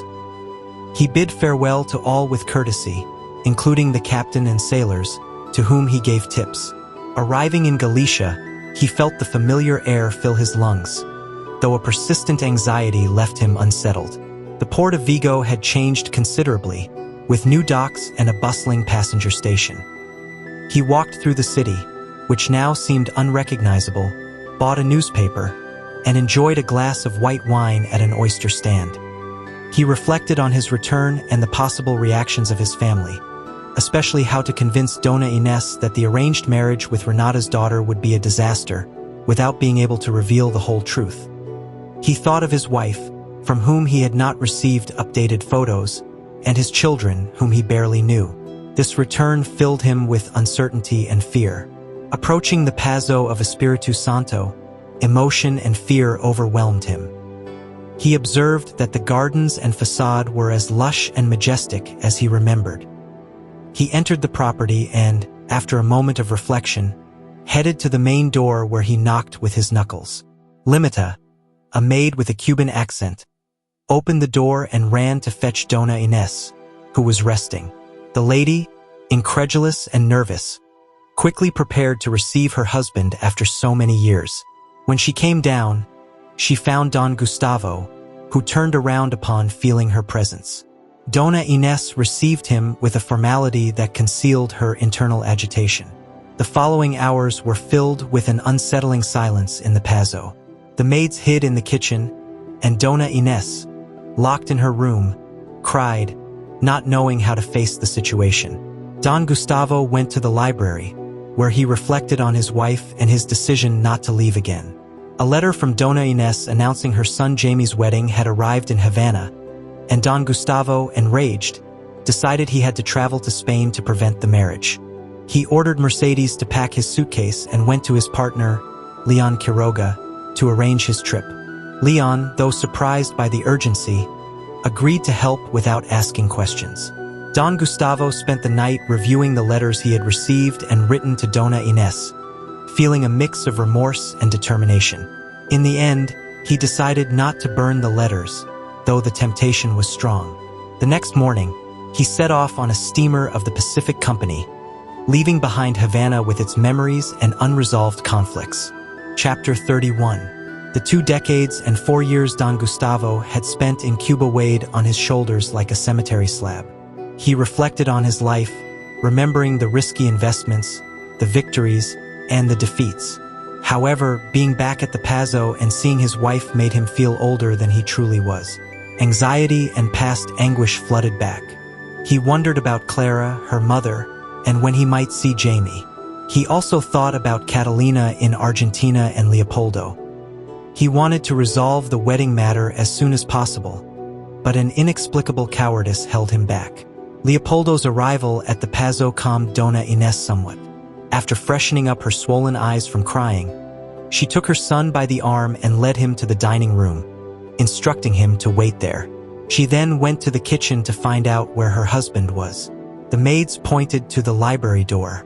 She sent Maria Elena to inform him that dinner was ready and returned to the dining room, telling her son they had a guest for dinner. Don Gustavo appeared at the door and, upon seeing Leopoldo, claimed to be his father. Doña Inés asked them to sit at the table. Leopoldo, confused, observed the man claiming to be his father, whom he had never seen in his 17 years of life. Words stuck in his throat, so he decided to let his mother speak. Don Gustavo broke the silence by asking about Catalina. Doña Inés replied that she was fine, though they hadn't heard from her in a while, as she had fallen in love and left. Leopoldo's presence prevented the couple from delving into complicated topics. Don Gustavo asked his son about his studies and military service, to which Doña Inés explained that Leopoldo had flat feet and Dr. Cabito was handling the matter. Leopoldo mentioned his plans to study in Madrid, eager to meet the intellectuals at the Residencia de Estudiantes. The atmosphere was cold and tense. After dinner, Leopoldo retired to his room, unsure if he should say goodbye to the father he had just met. Dona Inés gave him a reassuring gesture. When they were alone, Don Gustavo said they needed to talk, but Dona Inés, anxious about Clara's imminent arrival, left the house to find her at La Deslumbrant. There, she informed Clara of Don Gustavo's return and asked her to avoid seeing him for now. Clara, obedient, agreed to her mother's instructions. Don Gustavo used the time to interrogate the maids about Catalina, Jamie, Isabella, and Renata, discovering that both Renata and Domingo had died. When he asked about Clara, they told him she was working. With a half-smile of victory, Don Gustavo returned to the library to wait for his wife. When Dona Inés arrived, Don Gustavo confronted her about Renata's death, asking why she hadn't told him. She replied that it changed nothing. Don Gustavo revealed he had returned to prevent his son from marrying Clara, insisting he would not allow his son to marry a maid's daughter. Dona Inés defended Clara, saying she had molded her into a worthy young lady. Don Gustavo insisted it was a mistake, and though he knew the truth would be painful, he decided not to reveal it at that moment. He approached his wife, kissed her on the forehead, and suggested they rest as it was getting late. Chapter 32. Dona Inés, after years of keeping her feelings beneath the surface, decided to bring out an old wedding portrait hidden in a dresser. This action, full of symbolism, marked the beginning of a night of reflection. She undressed behind a screen and put on a silk nightgown she hadn't worn in a long time, surprised to see it still fit. Don Gustavo, her husband, waited patiently for her to allow him into the bedroom. Finally, he entered and, after a brief exchange, lay down beside her, reminiscing about their silver wedding anniversary. The next morning, the household routine continued as usual. Dona Inés ensured everything was in order, from Clara's attire to the family breakfast. Clara appeared dazzling, meticulously dressed and groomed by Dona Inés. Don Gustavo, upon seeing her, faced a flood of past emotions but tried to maintain his composure. During breakfast, it was revealed that Don Gustavo had returned from Havana to meet Clara and attend his son Jamie's wedding to her. Clara, with firmness and dignity, stated she was not seeking a marriage of advantage and thanked Dona Inés for her love and protection. The tension between Don Gustavo and Dona Inés increased, especially when she insisted that the wedding should proceed unless he presented a compelling reason to stop it. The time leading up to the wedding was filled with preparations and difficult decisions. Dona Inés organized every detail with precision, while Don Gustavo suffered in silence. His health deteriorated, reflecting his inner conflict and his inability to prevent the marriage between Jamie and Clara, who were siblings on their father's side.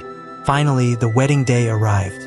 Clara, assisted by the maids, dressed as a bride and prepared for the ceremony. Dona Inés, filled with mixed emotions, assisted Clara as if she were her own daughter. During the ceremony and the banquet, the family's tensions and secrets remained latent, hidden under a facade of celebration. The wedding, despite the shadows surrounding it, was successful. Clara and Jamie married, and the subsequent banquet gathered the high society, who, impressed by the ceremony, offered their praises to Clara. Don Gustavo, burdened with guilt and remorse, faced his own demons while observing the events unfold. In a moment of vulnerability, he asked Dona Inés if she would ever love him again, to which she did not respond, leaving the future of their relationship uncertain. Chapter 33. The newlyweds returned from their honeymoon toward the end of 1924. Dona Inés prepared the room of the 3 crosses for them, a special room where the weathers and clemencies had left marks on a windowsill, forming curious crosses. The room was next to Leopoldo's, who had gone to Madrid in September to continue his studies and write a novel. With Jamie and Clara's return, there were also changes at La Deslumbrant. Dona Inés organized an office for her son with a personal secretary, a luxury even Fermin did not have. Clara, accustomed to being her mother-in-law's right hand, wondered if she would continue to hold her position of power. Fermin, suffering from a hip ailment and stuttering, retired from work, being bid farewell with a grand party. Mrs. Valdés gradually withdrew from the business, dedicating herself to reconnecting with Don Gustavo and seeking a lost piece. Jamie and Clara's life revolved around their responsibilities at the factory and their married life. Despite Doña Inés's pressure for a grandchild, the couple enjoyed their intimacy and sought a child. Don Gustavo, on the other hand, secretly wished the marriage would not produce offspring. In 1926, Clara became the first woman in Punta do Baico to obtain a driver's license, impressing Don Gustavo. Over time, they developed a trusting relationship, although Jamie began to feel displaced. The situation reached a critical point in 1928 when Clara announced to Don Gustavo that she was pregnant. This news sparked a discussion with Jamie, who, upon learning of the pregnancy, reconciled with Clara. During the pregnancy, Clara consulted a witch named Ventura to ensure her fertility, following her recommendations to the letter. The pregnancy brought joy to the Pazo, especially to Doña Inés, who dedicated herself to preparing everything for the baby's arrival. Don Gustavo, however, was consumed by worries and doubts about the consanguinity of the future grandchild. On March 10, 1929, Clara was admitted to the sanitary pavilions in Vigo, accompanied by Doña Inés. On the eve of the birth, mother and daughter-in-law shared stories and anecdotes, strengthening their bond. Clara, confident in Ventura's recommendations, eagerly awaited the birth. However, on the night of March 14th to 15th, Clara noticed the baby was not moving. Desperate, she tried to wake him by eating something sweet, following the doctor's advice. When there was no response, she panicked and began to scream, waking Doña Inés and alerting the nurses. The fear of losing her child plunged her into deep anguish. Chapter 34. The death of Clara's baby marked a turning point in the life of Espíritu Santo. All its inhabitants were plunged into deep sadness that seemed to take root in their hearts. The maids, demoralized, also felt the weight of the misfortune. Maria Elena, one of the servants, remarked that once the devil enters a house, he does not leave. Clara, sunk in her grief, accepted this popular saying, convinced her fate was sealed. Even Jamie, influenced by Don Gustavo, believed the baby's death had a reason beyond human comprehension. This attitude, though shared by her husband, left Clara even more alone and emotionally drained. Locked within herself, Clara withdrew from everything, crying silently in the bed of the three crosses. Not even Jamie, trapped in his own sadness, could console her, leading her to silence and to pour her thoughts into a diary. Clara questioned her decision to have involved herself with the Valdés family, coming to believe that her union with Jamie was a mistake from the beginning. The loss of her daughter, baptized as Inés and buried in the Valdés mausoleum, left a deep wound in her soul. Clara never knew the baby had been born with a malformation caused by consanguinity, a secret Don Gustavo decided to hide. Over time, the Valdés family began to accept there would be no descendants. Clara found refuge in La Deslumbrant, where the workers showed their support with small gestures. However, Clara no longer believed in luck or miracles, and Ventura, who knew the whole story, disappeared from her life. Jamie, for his part, began to distance himself from Clara, seeking solace in the social life of the Sea Lords. The celebrations and receptions, however, came to an end with the outbreak of the Spanish Civil War in July 1936. The war brought destruction and death, but also a boom in the Galician canning industry, which worked tirelessly to supply the soldiers. During these years, La Deslumbrant prospered, producing large quantities of preserves for the battlefronts. Meanwhile, Don Gustavo mourned the loss of friends and acquaintances, such as the Alfagim family, executed in Asturias. The properties of this family were confiscated, and their residence turned into a field hospital. The war left its mark on everyone, but it also allowed Galician factories, including La Deslumbrant, to continue operating at full capacity. Although sadness persisted, life in Espíritu Santo went on, adapting to the new realities imposed by the conflict. Third part. Punta Cangrejo, 1940. Chapter 35. Mr. Valdés, exhausted and resigned, murmured that this would be his last year. Doña Inés, tired of his constant complaints, thought he would not die so easily. Dr. Celestino Viedo, Cubito's pupil, applied leeches to relieve Don Gustavo's fatigue. Doña Inés, disgusted, would move to the sea's lookout while the leeches sucked his blood. Although the treatment was necessary, it was unpleasant for both of them.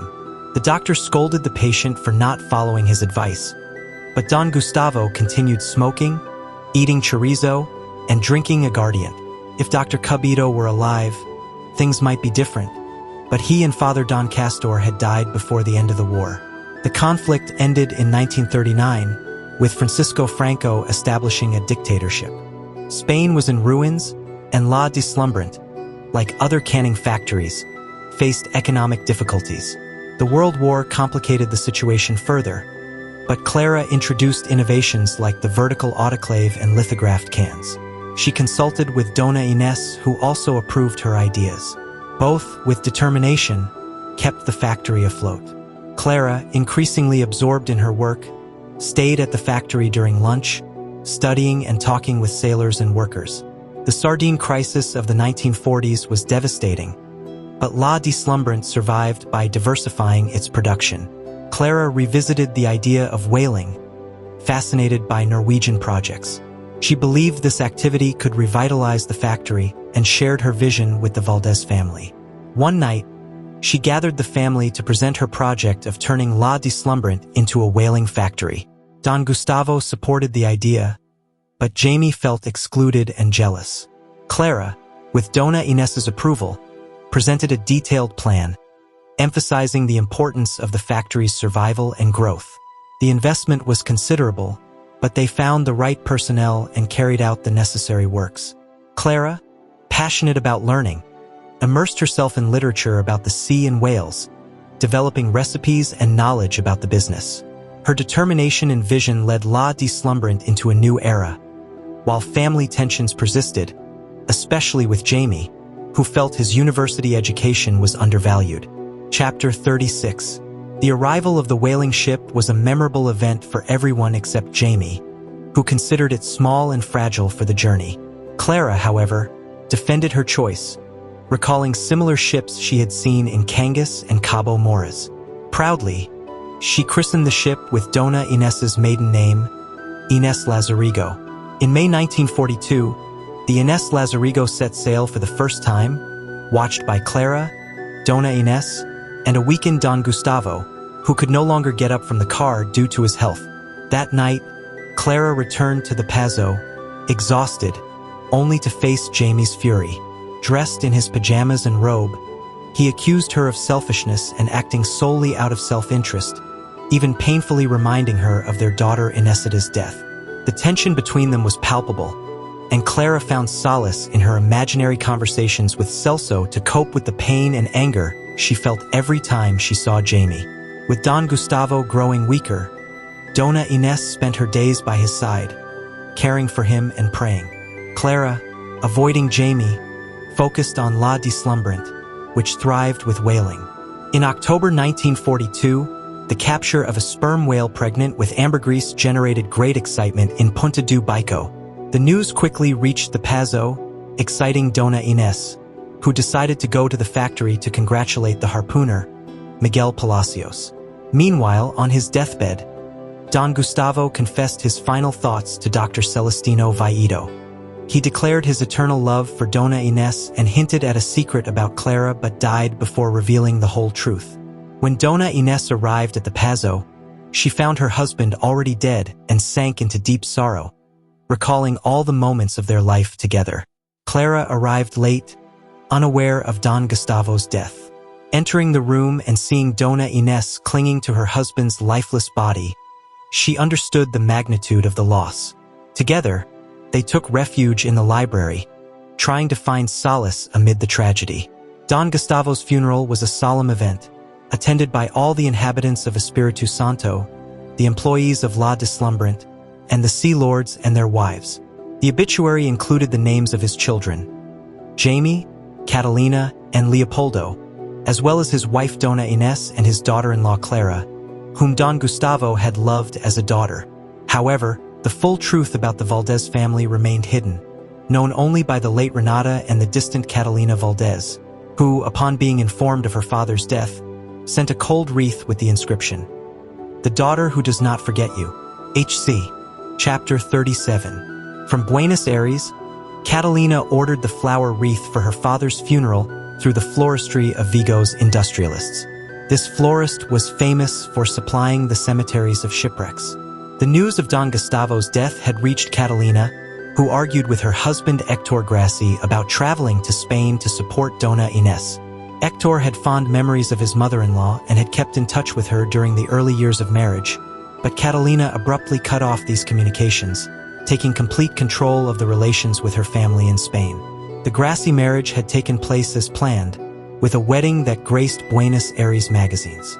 Héctor did not understand why the Valdés family did not attend, though he tried to justify the absence with communication problems and the impossibility of leaving the businesses in Spain.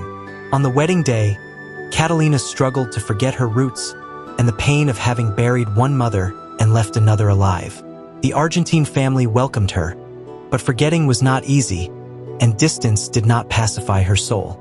Héctor, heir to a cattle empire, took over the management of the estate with Catalina by his side. The couple had 3 children, Agustina, Antonella, and Carlos. During a crisis of anxiety, Catalina renounced her Valdés surname and convinced Héctor that the cattle brand should carry the initials HC, a symbol of her rejection of her origins and her hidden truth, daughter of a maid. Don Gustavo's death plunged Doña Inés into deep sadness, feeling the weight of years and suffering. She lamented the absence of her children, especially Catalina, whom she would never see again. The flower wreath sent by Catalina arrived unexpectedly, and Doña Inés ordered it to be placed on the altar of the Virgin of Carmen in the Espíritu Santo chapel, as a sign of life amid so much oblivion. On the first night without Don Gustavo, Doña Inés confessed to Clara a chest pain that tormented her. Clara, trying to comfort her, regretted her words and asked for forgiveness.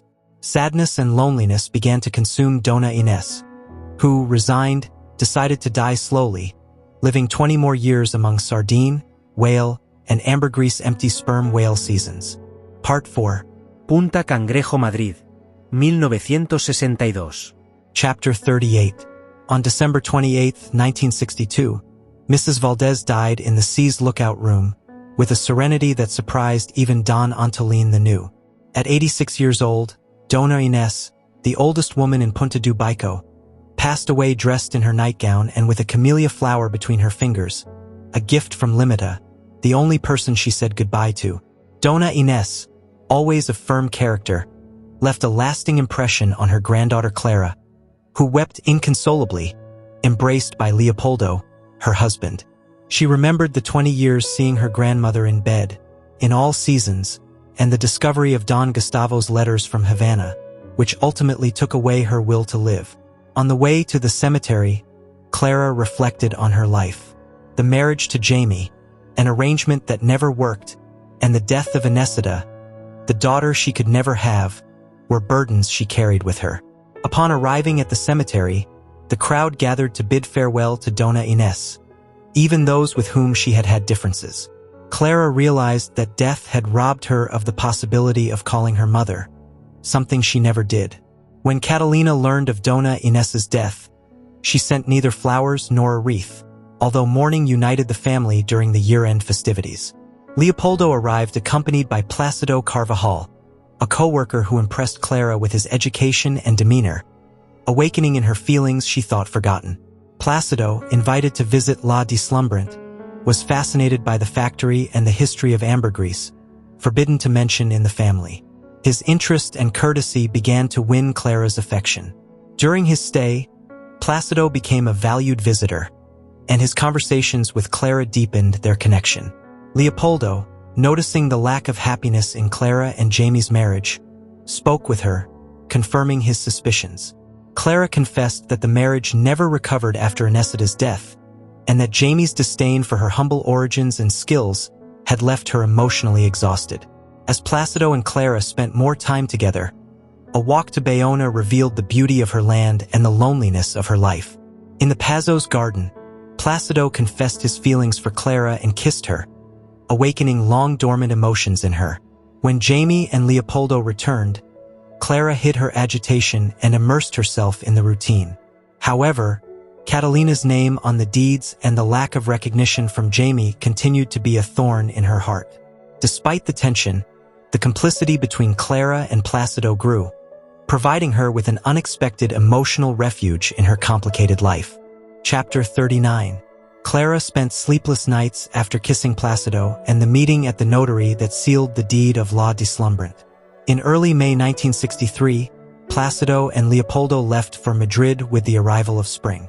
During those days, Clara avoided Placido, inventing obligations to avoid his glances and the storm of emotions he stirred in her. She was organizing correspondence when she heard Placido's footsteps and his deep voice asking for a moment of her time. Nervous, Clara set aside the envelopes and clasped her hands to hide the trembling of her fingers. Placido apologized if he had offended her, but Clara assured him he had not. However, she confessed she could not face his gaze because she was a married woman and could not allow herself such madness. Placido tried to reassure her, telling her she was not wrong about him but understood her desires. He bid her farewell, mentioning his address in Madrid in case she ever traveled to the city. From the window, Clara watched them leave and struggled to suppress the emotions she had harbored. She knew she had to forget Placido to avoid adding more sorrow to her life. Clara found refuge in the factory and among her workers, although the deeds of la deslumbrant reminded her of her invisibility. La deslumbrant, a symbol of the region, needed modernization and expansion. Aware of her 63 years, Clara sought someone she could trust to take over her responsibilities in case she was no longer around. José Figueroa, in charge of the national market, became an important figure. Clara also saw potential in Esther Lama, a worker who had done all the factory's jobs. Clara appointed her supervisor, ignoring her husband Jamie's prejudices about using Galician with the workers. Figueroa, obsessed with opening up to the European market, repeatedly spoke to her about Jan Villeroy, an agent with good contacts in Belgium and Germany. Clara pondered the proposal while continuing to run the factory. One day, an incident awakened Clara from her lethargy.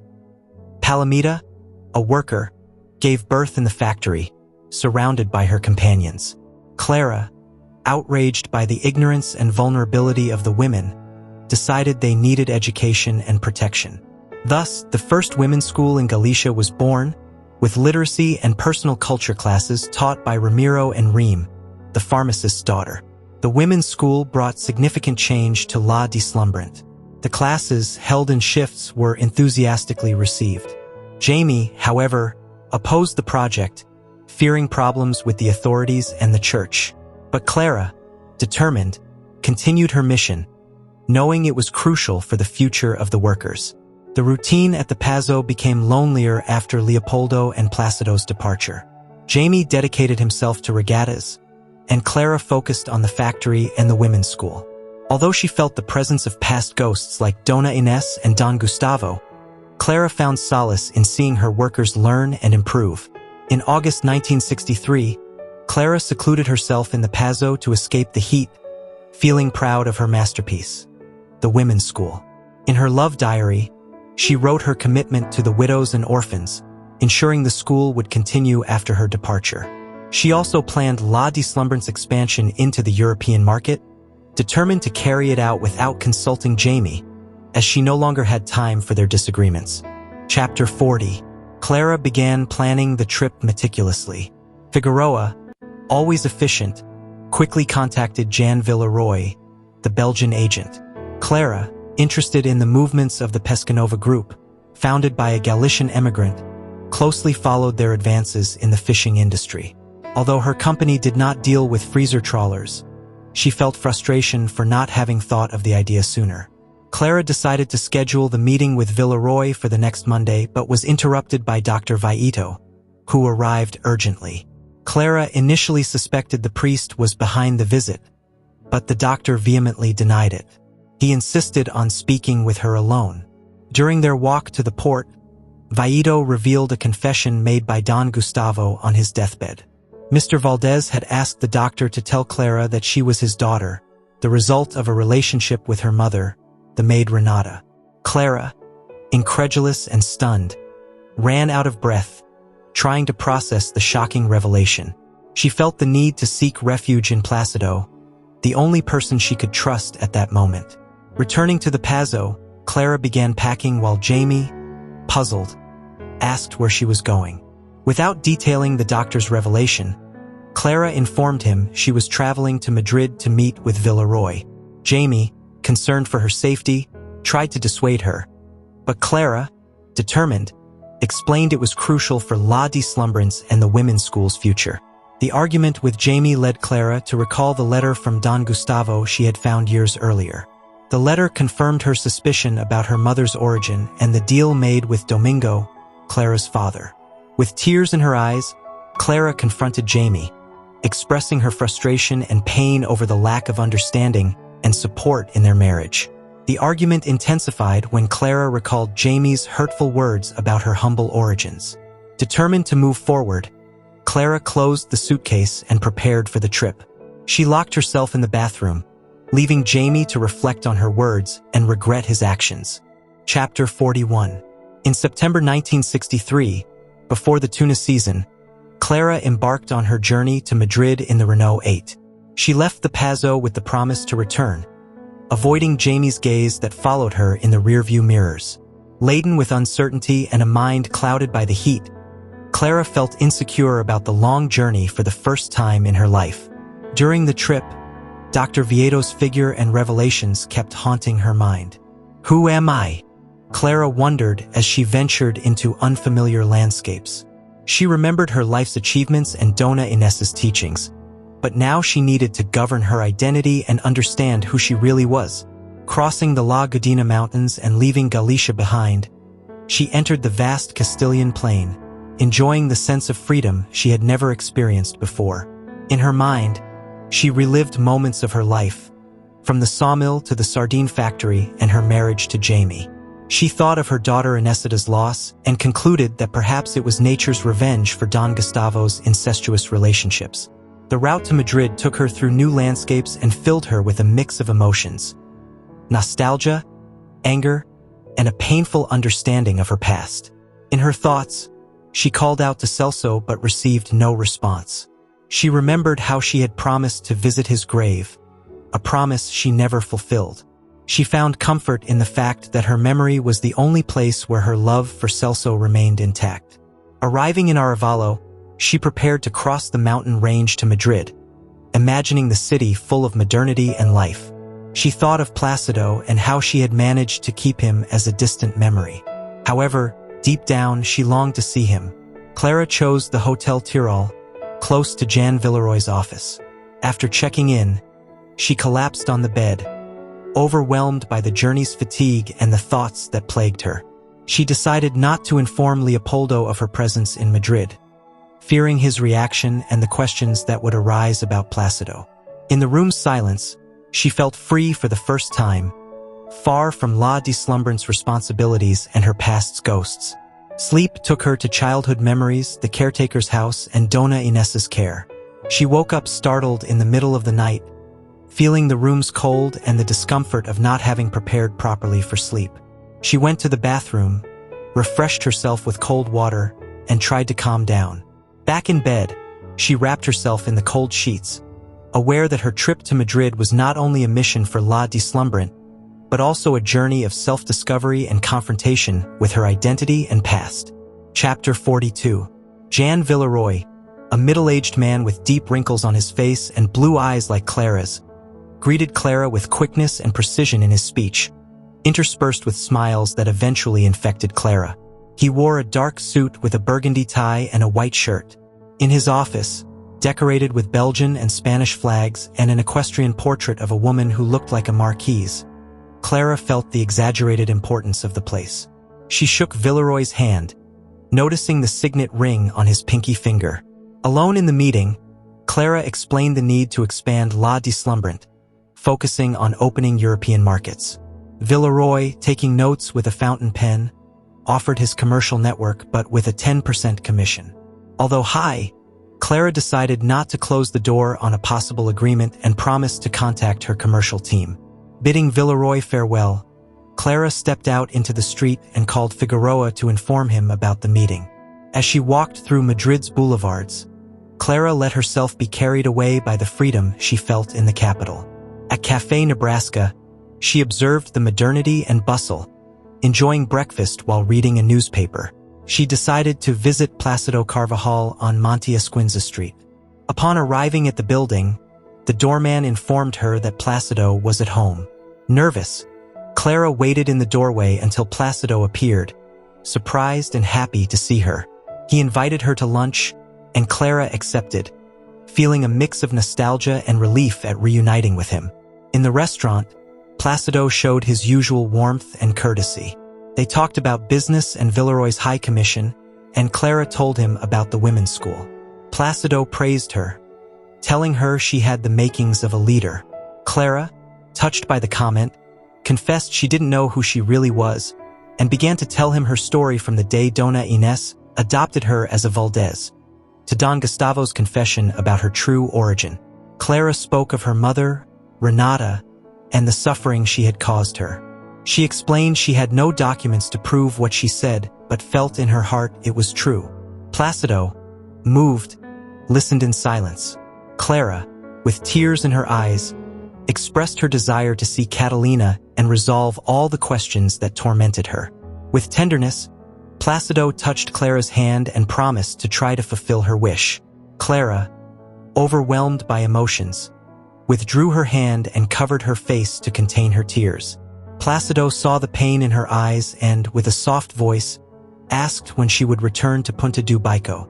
Clara did not respond, lost in a whirlwind of conflicting feelings, between the pain of the past and the hope of possible redemption. Chapter 43. After lunch at the Blanca de Navarra restaurant, Plácido and Clara strolled through Madrid, enveloped in mutual silences, occasionally interrupted by Plácido's observations, who found beauty in everything and shared it with Clara. They knew fate had placed them on those aimless sidewalks, allowing them to wander together without coming close. Plácido patiently listened to Clara's confessions, who needed to transfer them to the world of words as her only lifeline. Clara felt this way until they reached the sunset at the Plaza de Cibeles. Plácido invited her to dinner, and although Clara did not express her need to go to the hotel to change and take a bath, she surrendered to the uncertainty. They arrived at Monte Esquinza, and Clara, aware of the tension and modesty she felt, let herself be led by Plácido to his home. Inside, Plácido poured her a glass of wine and invited her to sit. Clara asked to go to the bathroom, where she looked in the mirror, noticing the wrinkles and gray hair that marked her age. She refreshed herself with cold water, reminding herself that it was only fear she felt. When she came out, Plácido was waiting on the couch, relaxed, with his shirt unbuttoned. Plácido's first caress ignited Clara's skin, and although she felt fear, she let herself be carried away by him. Plácido whispered that life could not be extended but could be broadened. They made love on the carpeted floor, rediscovering their bodies with a passion they both thought lost. The first rays of the sun found them naked and wrapped in a blanket. Plácido carried her to the bed, and although he wanted to talk about their emotions, he did not. Clara slept deeply, waking up startled near noon, feeling Plácido's hand on her hip. They confessed their feelings, and Clara, for the first time, felt loved and desired. For several days, Clara forgot about the Pazo, Jamie, and La Deslumbrant, surrendering to Plácido and the pleasures he offered. She knew it would not happen again, that those nights in Monte Esquinza would be the last. She dressed calmly, aware that Plácido's memory would be enough to survive. At the door of the Hotel Tirol, Plácido asked for permission to hug her and told her not to stop halfway, to pursue the truth. Clara understood these would be Plácido's last words of love and promised to remember him always. The next morning, Clara left the hotel, knowing she would not return to Madrid, even to continue negotiations with Villeroy. She drove through the still dark streets, feeling the weight of infidelity, but also the liberation of having shared those days with Plácido. As she drove back to Galicia, Clara reflected on her life, the decisions she had made, and the truths she needed to uncover. She concluded she had to find Catalina, tell her everything that had happened, and reveal her share of the inheritance. Clara knew she had to face Jamie, tell him the truth about his father, although she feared his reaction. Finally, seeing the sea of Punta do Bico, Clara felt the courage she had missed. She knew she had to move forward, face her past, and uncover the whole truth, no matter how painful it was. Chapter 44. The morning after her return, Clara sought out Dr. Vieito. She had spoken with Jamie during dinner, noticing a change in him. He seemed calmer, with a tremor in his hands that stirred a tenderness in Clara she tried to repress. Their conversation revolved around the agreements with the Belgian Villeroy, though Jamie showed little interest. At the clinic, Clara waited her turn among two elderly women she knew. Looking at herself in the mirror, she was surprised by the fatigue and changes in her face. When she was finally seen, Clara asked Dr. Vieito for Mr. Valdés's paper. After a brief and tense conversation, where the doctor showed distrust towards her, Clara left the clinic determined not to seek his help again. At the port, Clara got lost in her thoughts, reflecting on her situation and the decisions she had to make. The indifference of her surroundings helped her break out of her abstraction, deciding not to trust Dr. Vieito anymore and to focus on her own affairs. Back at La Deslumbrant, she was warmly received by her workers, who wanted details of her trip to Madrid. After a brief chat, Clara asked to be alone to get organized. Upon arriving at the Pazo, Clara found the table set by Maria Elena and Limita, two elderly and faithful maids. Jamie had said he would have lunch out, which Clara appreciated, as she needed solitude to carry out her search. She went up to the C's lookout room and, nervously, began going through Doña Inés's belongings in search of the agenda with Hector Graci's phone number. Despite the desperation and chaos she caused, she could not find it. Finally, Limita, seeing the mess and Clara's state, showed her the booklet she was looking for. Clara took it with gratitude and apologies, leaving Limita to clean up the disaster. Clara retired to reflect on the memories and importance of that booklet. Chapter 45. The afternoon at the General de Madariaga estate was quiet when the phone rang, interrupting the usual silence. Clara, in Punta do Bico, was working hard, isolated in her office. The phone rang several times before a young voice answered on the other end. Clara asked to speak with Hector Graci, but his son informed her he was unavailable. Persisting, she revealed her identity, mentioning she was related to Catalina, which the young man found hard to believe. Clara, determined, explained her connection and managed to catch the young man's attention by mentioning the Valdés family's Pazo and Grandma Renata. The young man, somewhat more receptive, promised to relay the message to his mother. After hanging up, Clara felt a deep pain in her chest, a mix of anguish and desperation. The conversation had revived painful memories and forgotten truths. The figure of Doña Inés and the mention of her blue eyes echoed in her mind, accompanied by a whirlwind of disordered thoughts. Unable to leave things as they were, Clara called again. This time, she insisted on waiting for Catalina, no matter how long it took. The wait, though endless, did not discourage Clara. Finally, the young man's voice returned, announcing he would pass the call to his mother. When Catalina answered the phone, her voice sounded distant and laden with the years that had passed.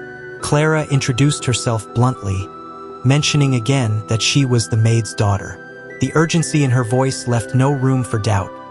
They needed to talk before time and old age robbed them of their memories. Chapter 46. On January 14, 1966, a black Mercedes parked in front of the Espíritu Santo Pazo on a cold and windy afternoon. An elderly woman descended from it, helped by two uniformed men who settled her into a wheelchair. No one had announced her arrival, so the maids hesitated whether to open the door. Clara, deep in thought since the conversation with Catalina, was startled to hear Maria Elena announce the unexpected visit. Catalina had arrived. Clara jumped off the sofa and headed to the foyer. Upon meeting, the sisters embraced, feeling the illness and passage of time in their bodies. Catalina, with a marked Argentine accent, commented on how beautiful Clara looked, while Clara realized she no longer harbored past resentment. Clara pushed Catalina's wheelchair to the living room, where Jamie waited incredulously. Catalina gestured and hugged him, remarking how many years had passed since her last visit. The response was 42 years, a time that felt like an eternity to them. That afternoon, Clara and Catalina went for a walk through the paths of their childhood. Despite her difficulty, Catalina insisted on returning to those places that had always been in her memory. During the walk, they talked about their lives, the changes in Punta do Baico, and La Deslumbrance progress. Catalina expressed that she had not come for money but for Clara. The latter, moved, began to talk about her life, from her marriage to Jamie to the loss of her daughter Inesita. Catalina, in turn, confessed her jealousy and hatred towards Clara in her youth, explaining that she felt lonely and unloved. Clara, listening attentively, insisted on talking about Doña Inés's suffering, but Catalina interrupted, revealing a shocking truth. She was not Doña Inés and Don Gustavo Valdés's daughter, but the maid Renata's. The sisters had been switched at birth. This revelation left Clara devastated. The two women, sitting at the port, tried to assimilate the truth. Catalina explained she had come to tell her the truth and clear everything up before old age robbed them of their memory. That night, a storm broke over Punta do Baico, reflecting Clara's internal chaos. She took refuge in the Pazos library, recalling moments with Doña Inés. Amid the storm, Clara felt the presence of spirits and understood she had managed to discover the truth. Placido's last words resonated in her mind, assuring her she had fulfilled her mission and that the truth would take care of the rest. Epilogue. Punta do Baico, October 1985. The last whale in Galicia has been hunted by La Deslumbrance harpooner, marking the end of an era. Clara's words resonate among the workers she taught to read and write. They have inherited her trades and will bear witness to her words. Defeat feels palpable, and Clara resigns herself to sinking in her own sea, remembering the times she took Placido to Cabo do Home, a land that encapsulates all her being's strength. Jamie Valdés Lazarigo, her husband, died in the spring of 1978, a victim of the tremors Clara had noticed in his hands long ago. Clara never confessed her love for another man to him. In his last moments, Jamie asked to be laid in the sea's lookout bedroom, where Clara cared for him until the end. He never knew the truth about his family, a decision made jointly with Catalina. Every day, Clara climbs to the cemetery with fresh flowers, cut from the Pazos rose bushes. The comments of the men and women of the place accompany her, but she continues on her path, faithful to her routine. In July 1985, Leopoldo was buried, aware that La Deslumbrant was destined to close. The government's ban on whaling had ended the business despite efforts to keep it afloat. Catalina, her half-sister, lives at the General de Madariaga estate, but without memories, not knowing who she is or who she was. Clara, on the other hand, has survived storms and lies, the last of Espíritu Santo, without the title of Dona or Mrs. Valdés. Clara has written 29 notebooks titled Love Diary, hoping that one day someone will find and read her story. The story of Doña Inés and Don Gustavo, of Jamie, Leopoldo, and Catalina, of Celso and Inesita, who did not die because she was born dead. The story of Renata, Domingo, Limita, Maria Elena, and Isabella, who inaugurated her tombstone, and especially of Placido, the only man who made her happy. Clara does not want her name to be engraved in stone. She prefers that her story, illuminated by her words, endures without lies or falsehoods. Thank you for joining us on this literary journey. If you enjoyed the summary, don't forget to subscribe to Literary Journeys with River for more exciting content. Give it a like, share, and comment on your thoughts about Clara and Catalina's fate. What would you do in a situation of heartbreak and revenge? Let's read your comments.